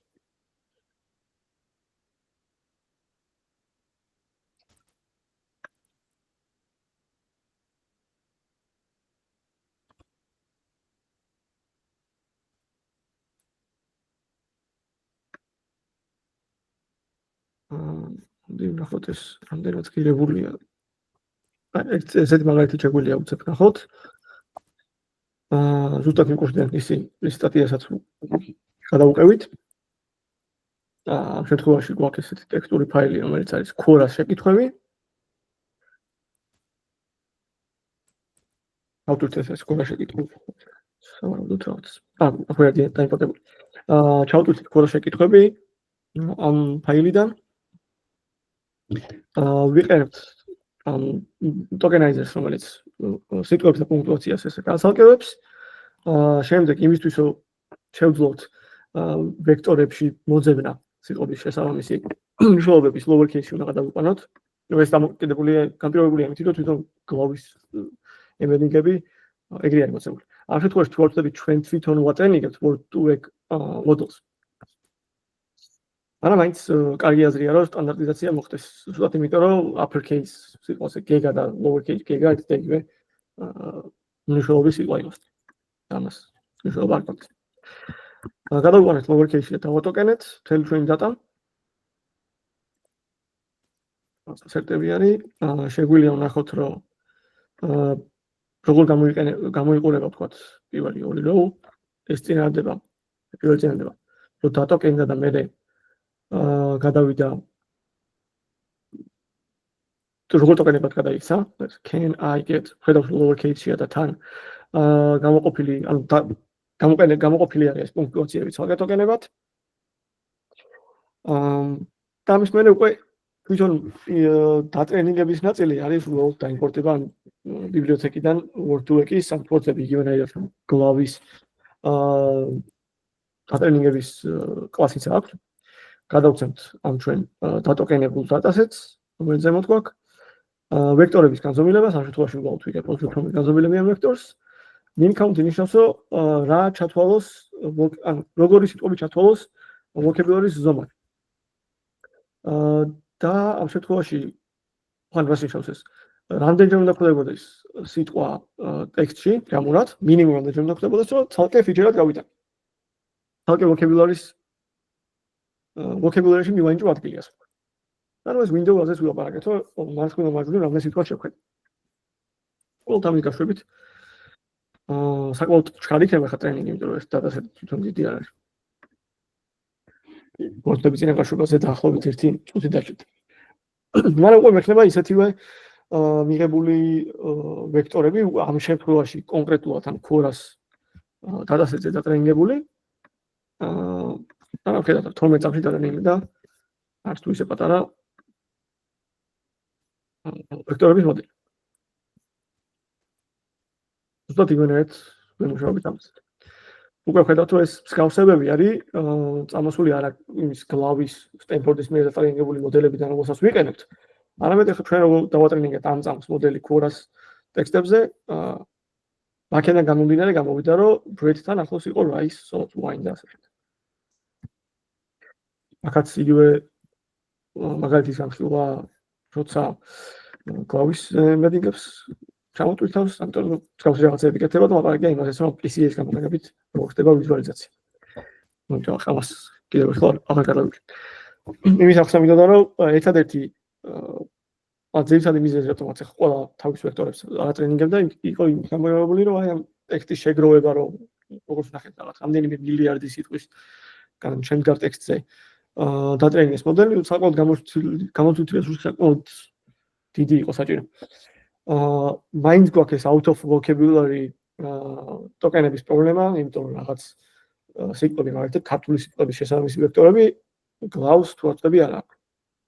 სხვა ვექტორები არსებობს ამის ქართული სიტყვების. მაგრამ რაღაც სიტყვები რომელიც მაგალითად არის კერძო სახელები ან გვარი დანახველიძე მაგალითად შეიძლება ისეთი გვარია რომელიც ვიკიპედიაში არ ხვდებოდეს. ამის გამო არ გვექნება შესაბამისი ვექტორი გლავის ვექტორში არ იქნება ვექტორების სიაში არ იქნება ამ სიტყვის შესაბამისი ვექტორი და მოგვიდევს დახენდვა. და როგორც წესი ამის დახენდვა არის ხოლმე რომ ან ეგეთი სიტყვები საერთოდ წავშალოთ თუ კლასიფიკაციას ვაკეთებთ. ეგეთი სიტყვები რომელიც შესაბამისი ვექტორებიც არ აქვს. საჭიროც არ არის, ამიტომ საერთოდ წავშალოთ იმიდან ქვია, რასაც ვის კლასიფიკაციას ვაკეთებთ, ან რა ტექსტის კლასიფიკაციასაც ვაკეთებთ მაგიდან. ან გავანებო რაღაც დავმეპო სპეციალურ ტოკენზე, რომელიც ემბედინგის იქნება უბრალოდ ნულოვანი ვექტორი. მათემატიკურად ტექსტი იგივეა, მაგრამ გავლენას ეგ არ მოახდენს. კლასიფიკაციის დასკზე.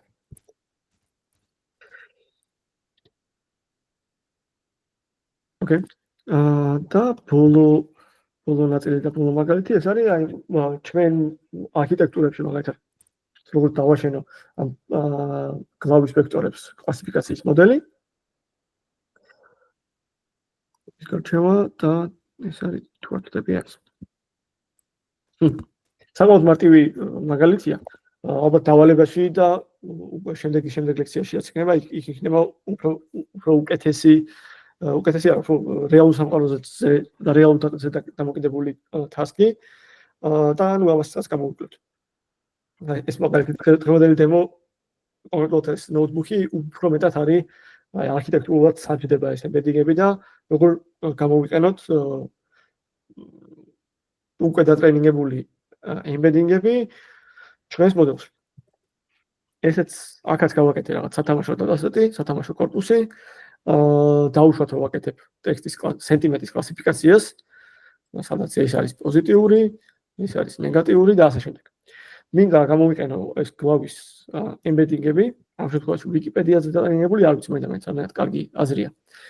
სავარაუდოდ უკეთესი იქნებოდა რომ გამოვიყენებინა ემბედინგები, რომლებიც რაღაცნაირად შეიცავს ფილმების რივიუს, ან წიგნების რივიუს, ან პროდუქტების რივიუს დადასეტს. რაც ვიკიპედია არ არის. ვიღებ ამ კორპუსს, პროცესინგი ხდება word tokenized ამ შემთხვევაშიც და ეს არის გადათარგმნა ტექსტიდან ტენზორზე. ნახეთ რომ შეგვიძლია მოდელიდან სიტყვის ამოღება და გვაძლევს ვექტორს. ესე ვიღებთ ტოკენებიდან ემბედინგებს და იმის გამო რომ განსხვავებულ ტექსტს განსხვავებულ ტექსტს განსხვავებული სიგრძე აქვს და ჩვენ მანქანური სწავლების მოდელებში როგორც წესი გვაქვს ხოლმე ფიქსირებული ინპუტის ზომა. იგივე სურათების შემთხვევაში და იგივე ტექსტური სტრილური მომენტების შემთხვევაში. რაღაც განსხვავებულ მაგალითს სხვა ზომის ცხრილი არ შეესაბამებოდა, ხო, რაღაც სტანდარტიზებული სქემა იყო. მაგ შემთხვევაში ტექსტში გვიწევს აი ფენდინგის გაკეთება. გვაქვს მაგ მაგალითის. იგივენაირი ლოგიკა ვნახეთ წინა ლექციაში Ngram მოდელს. და ბოლოს ასაც ვაკეთებ უბრალოდ NumPy-ის მატრიცა გადამყავს Python-ში ტენზორში. ეს ტექსტის დატასეტი არის. ამ შემთხვევაში უბრალოდ ლოუდერებს ვაკეთებ. აჩვენოთ ეს რაღაც production-ისთვის არის გათვლილი batch-ის ნორმალური ძალიან პატარა. მაგრამ უკვე შემიძლია რომ ეს ვექტორები გამოვიყენო embedding მოდელში. embedding layer-ში თვითონ ჩემი მოდელის. ხედავთ აქ აქვს წერე Python-ში მოდული, რომელიც გადაიყვანს embedding layer-იდან რაღაც პირველ fully connected layer-ით რაღაც hidden dimension-ში აქტივაცია და შემდეგ ბოლო layer-ი, რომელიც გადაიყვანს output-ის გაზომილებაში. Output-ი ამ შემთხვევაში არის ორი გაზომილების. პოზიტიური კლასი თუ ნეგატიური კლასი.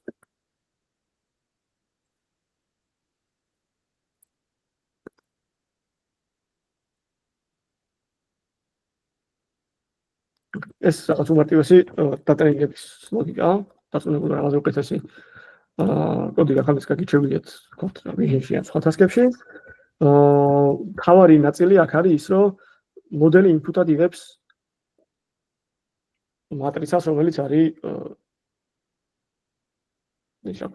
ტექსტის სიგრძე, ან თქო ფედიდ ტექსტის სიგრძე, ვექტორების სიგრძის განზომილებას. ამისთვის არის embedding, რომელიც ამ შემთხვევაში არ აქვს, მაგრამ მაგის მაგალითს გაჩვენებთ. რაღაც უმარტივესი training loop-ი. ნახეთ თუ სატესტო მაგალითებზე accuracy იყო რაღაც.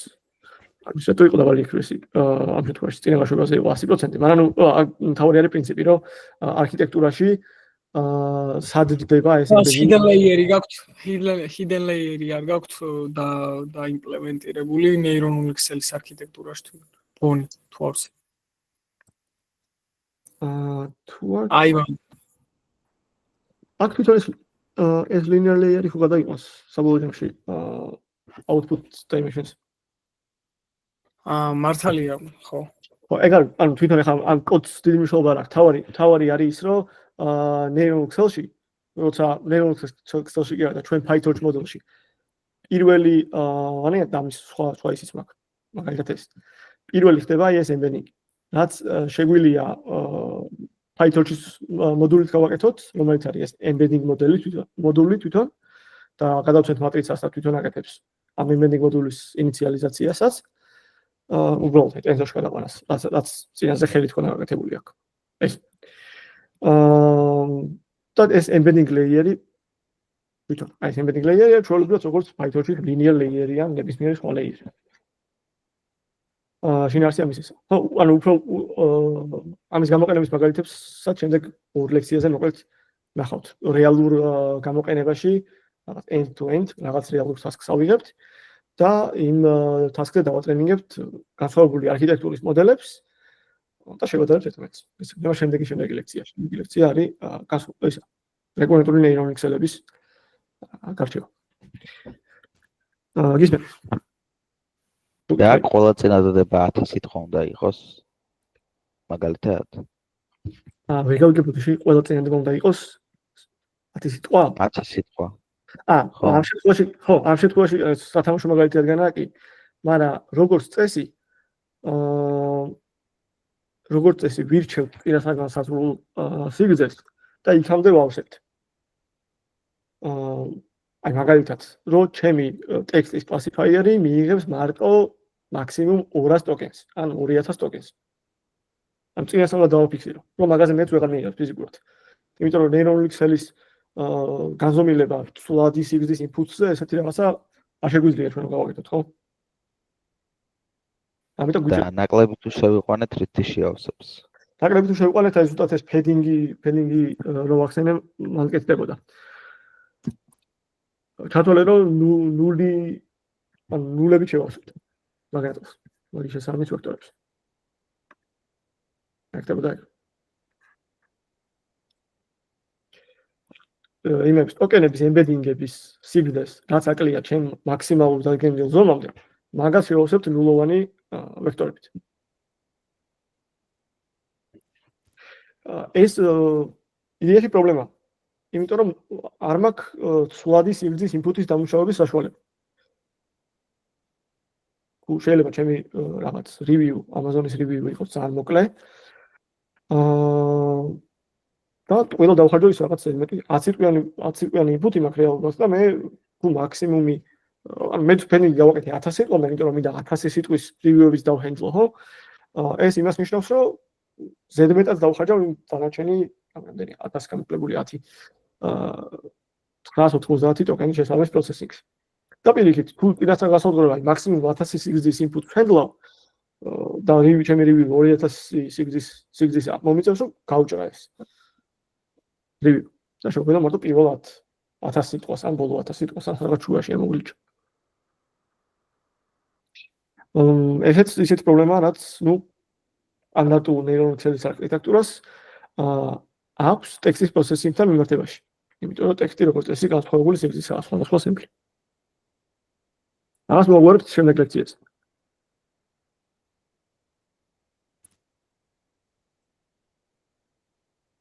ოკეი კიდევ გავშვით ხო ერთ რაღაცასაც გეტყვით მაგრამ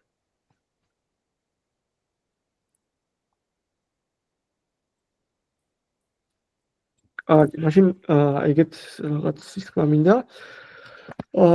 ნუ ამის გამოყენების ორი ვარიანტია ორი როგორ ორნაირად შევხედოთ მოდი ერთი არის რომ მოდი ჩვენი ვექტორები დავატრენინგოთ ამის კოდი ვნახეთ მაგრამ პრაქტიკაში პრობლემა არის ის რომ ის ტექსტი რაზეც უნდა დავატრენინგოთ დიდი რაოდენობის უნდა იყოს და ეგ იწვევს პრობლემებს კიდე compute time-ი და კიდე თვითონ მაგ ტესტის მოძიება. ამიტომ როგორც წესი გამზადებულ იმებს ვიყენებთ ვექტორებს. მაგრამ რა ხდება თუ მე მინდა რომ fine tuning-ი გავაკეთო ამ ჩემი ვექტორების ჩემ ამოცანას. მაგალითად Wikipedia-ს ვექტორები გამოვიყენე, იმიტომ რომ ჩემი ამოცანისთვის ყველაზე ახლოს ეს Wikipedia-ის ვექტორებია, მაგრამ რა თქმა უნდა ის ამოცანა რაც მე მაქვს, იქ Wikipedia-ს ტექსტები მაინც არ მაქვს. ეს ნიშნავს რომ ეს embedding-ები მაინც ოდნავ შეიძლება განსხვავდებოდეს. ანუ არ იყოს ოპტიმალური Wikipedia-ს embedding-ები. ერთი ვარიანტია რომ თათთვის მომენტში ეს embedding layer-ი დავფრიზო. ნიშნავს რომ ამაზე რაც gradients არ დავიტყვი და შესაბამისად არც ამ embedding layer-ის წონების განახლება არ მოხდება. ეს იმ შემთხვევაში თუ ერთი რომ სატრენინგო პარამეტრების რაოდენობის შემცირება მინდა და embedding layer-ი როგორც წესი საკმაოდ დიდია ხოლმე, იმიტომ რომ vocabulary-ის ზომა არის ძალიან დიდი. და მეორე ვარიანტია რომ არ დავფრიზო ამის დატრენინგების საშუალებას მივცემ, არა ნუ რა თქმა უნდა უფრო მეტ დროს წაიღებს და თან უფრო მეტად შეიძლება დავშორდე რაზეც იყო დატრენინგებული იმ embedding-ებს. ანუ იმიტომ კი არ შეცვალოთ ჩემმა მოდელმა embedding-ის პარამეტრები რომ რეალურად უკეთესი ვექტორულ სივრცეში ასახვა იპოვა. არამედ შეხედეთ რომ უბრალოდ ერთ-ერთი layer-ი არის, არა ის ნეირონულ ეს embedding-ის layer-ია თუ რაღაც hidden layer. და ამიტომ უბრალოდ გადაიქცეს ეს layer-ი ერთ-ერთ რიგით შუალედურ hidden layer-ს. ამიტომ როგორც წესი მაინც საკმაოდ საფრთხილო არის ამ embedding-ის layer-ის გააპდეიტება. და შეიძლება ეგეთი რაღაც გავაკეთოთ, რომ ჯერ დავფრიზოთ, გავფრიზოთ ეს embedding-ები, დავფრიზოთ, დავიწყოთ მოდელის ტრენინგი დანარჩენ ნაწილზე, ანუ embedding-ის მერე რა layer-ების მოდის მაგის ტრენინგი დავიწყოთ და რაღაც მომენტში მივცეთ მოდელს ამ წონების განახლების საშუალებაც შედარებით დაბალი learning rate-ით.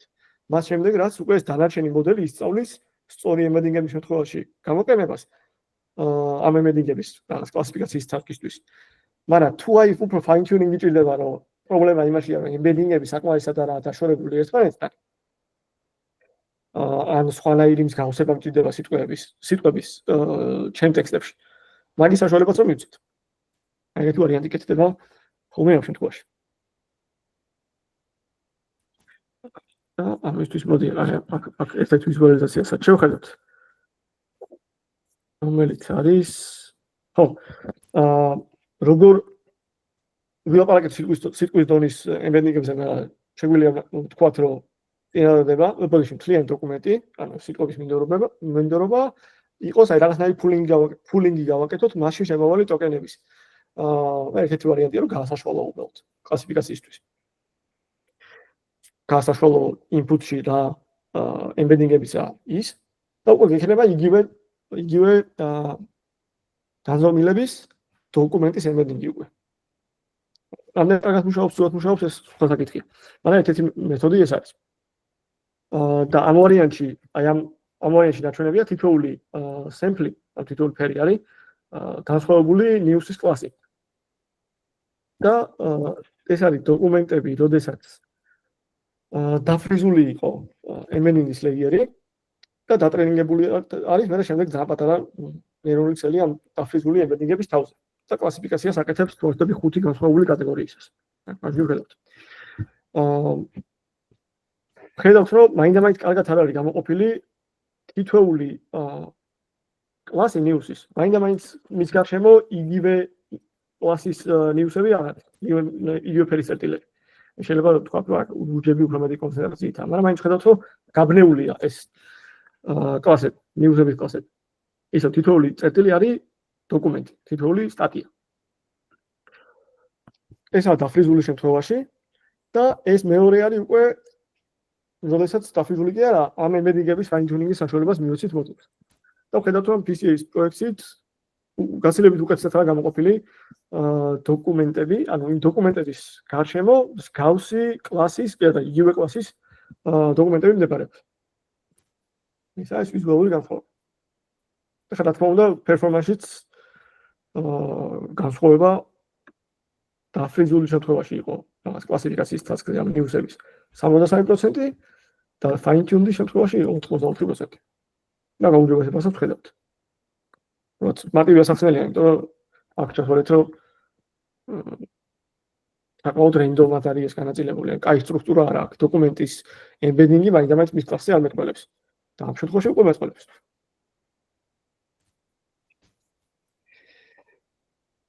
კარგი.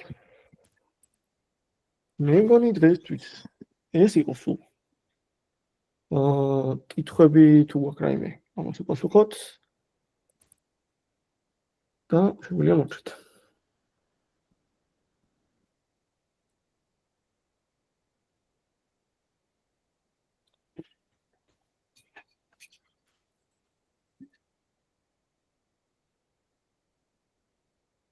ის მომენტი თუ არის გასაგები, დავუშვათ რაღაც ამოცანებისთვის, ტექსტის კლასიფიკაციისთვის თუნდაც. ან მაგალითად წინადადებების წყვილები გვაქვს და ინგლისური რაღაც input-ისთვის პირდება მაგ წინადადების შესაბამისი ქართული input-ის პოვნა. დავუშვათ, რომ ქართული embedding-ების მაქვს და ინგლისურის მაქვს. აი ეგეთ ამოცანას როგორ ამოხსნით?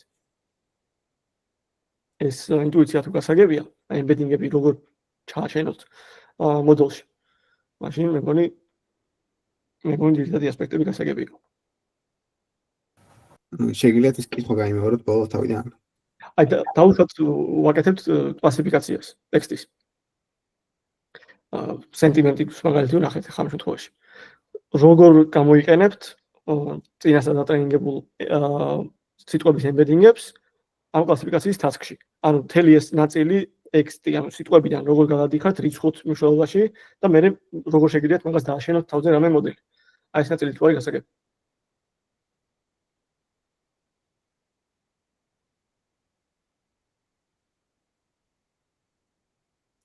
მაგრამ იმედის მომცემის სიჩუმე არ არის. მას ანუ თვითონ ტექსტიდან string-იდან როგორ გადადის numericals-ში, მაგას იძახით? ხო, აი, რომ მოგცეთ task-ი, რომ მოგცეთ სიტყვები უბრალოდ, დოკუმენტები, მაგალითად movie review სიტყვაზე, ფილმების review. აი, მაგაზე დაყრდნობით მოდელი როგორ გავაკეთოთ? ანუ ეს step-ები რომ ჯერ დავატოკენოთ, დავატოკენებიდან მერე embedding-ები რო ჩავტვირთოთ, გადავიყვანოთ თითოეული სიტყვა შესაბამის embedding-ში. და უკვე მაგას დაწყებული ეს ნეირონული ქსელის არქიტექტურა თუ არქიტექტურა რო PyTorch-ში შექმნათ რა. აი ეგ პროცესი თუ არის გასაგები. ხო, ეგ პროცესი გასაგებია დაახლოებით. ანუ ინტუიციურად კი ერთ მომენტში გავიჭედე მე და დამავიწყნა მეკითხა და აი ერთი ის მეინტერესებს რომ აი ამ ვექტორებს როგორ ანაწილებს ანუ აი რო დავიწყეთ საუბარი რომ აი ამას ჩასვამს იმ ინდექსშიო და ასე შემდეგ ანუ რა მექანიზმიერებით ანაწილებს თუ ანუ როგორ და ამას ამ პოზიციაზე მაგალითად სიტყვა cat რომ მე თვითონ ადგილას წერია დიახ არა ეს რენდომია ოკეი და მაგ ვექტორებს ანუ თავიანთი მნიშვნელობაც ცხადია იქვე ექნება და მაგის მიხედვით იქნება შემდგომ ეს ხო როგორც მივხვდი რა რა ქვია დიახ და TSNA რა არის ეს TSNA UMAP და PCA ყველა არის მაღალ განზომილებიანი დატის დაბალ განზომილებაში დაყვანის ალგორითმები ვიზუალიზაციისთვის ნუ არა მარტო ვიზუალიზაციისთვის ეგ უბრალოდ იმაში გვჭირდებოდა რომ ჩვენი ვექტორები ხო რაღაც 300 განზომილებიანი იყო აი sit word to x და მაგის ვიზუალიზაცია რომ შევძლოთ ჩვენ რომ დავინახოთ 300 განზომილებიან სივრცეს ვერ დავხატავ შემიძლია უბრალოდ რაღაც array დავბეჭდო მაგრამ ვერ დავხატავ და რაღაცნაირად მინდა რომ შევინარჩუნო ეს სტრუქტურა რომ მსგავსი წერტილები 300 განზომილებიან სივრცეში მსგავს წერტილებში გადაითარგმნოს ორ განზომილებაში რომ ეკრანზე დავხატო აი მაგის ალგორითმები არის PCA, TSNA და UMAP არის კიდე ერთი. თუ სწორად მახსოვს დაახლოებით 10 ლექციის წინ ერთ-ერთი ლექცია მაგას მოიცავთ. და წესით ჩანაწერებიც უნდა იყოს ამისი. კარგით, მადლობა. თვითონ ეგ ძალიან საინტერესო ნაწილია და მარტო სიტყვების ემბედინგებზე არ არის. ზოგადად დიდი რაოდენობა კლასიკურ machine learning-ში თუ ფიჩერების ზომა დიდია, ბევრი კლასიკური მანქანური სწავლების ალგორითმს უჭირს ეგ და ჭირდება რაღაცნაირად განზომილებით დაყვანა. და აი მაგის ტექნიკები არის ეს TSNA, PCA და UMAP-იც. ყველგან აკეთებენ ერთ და იგივე საქმეს.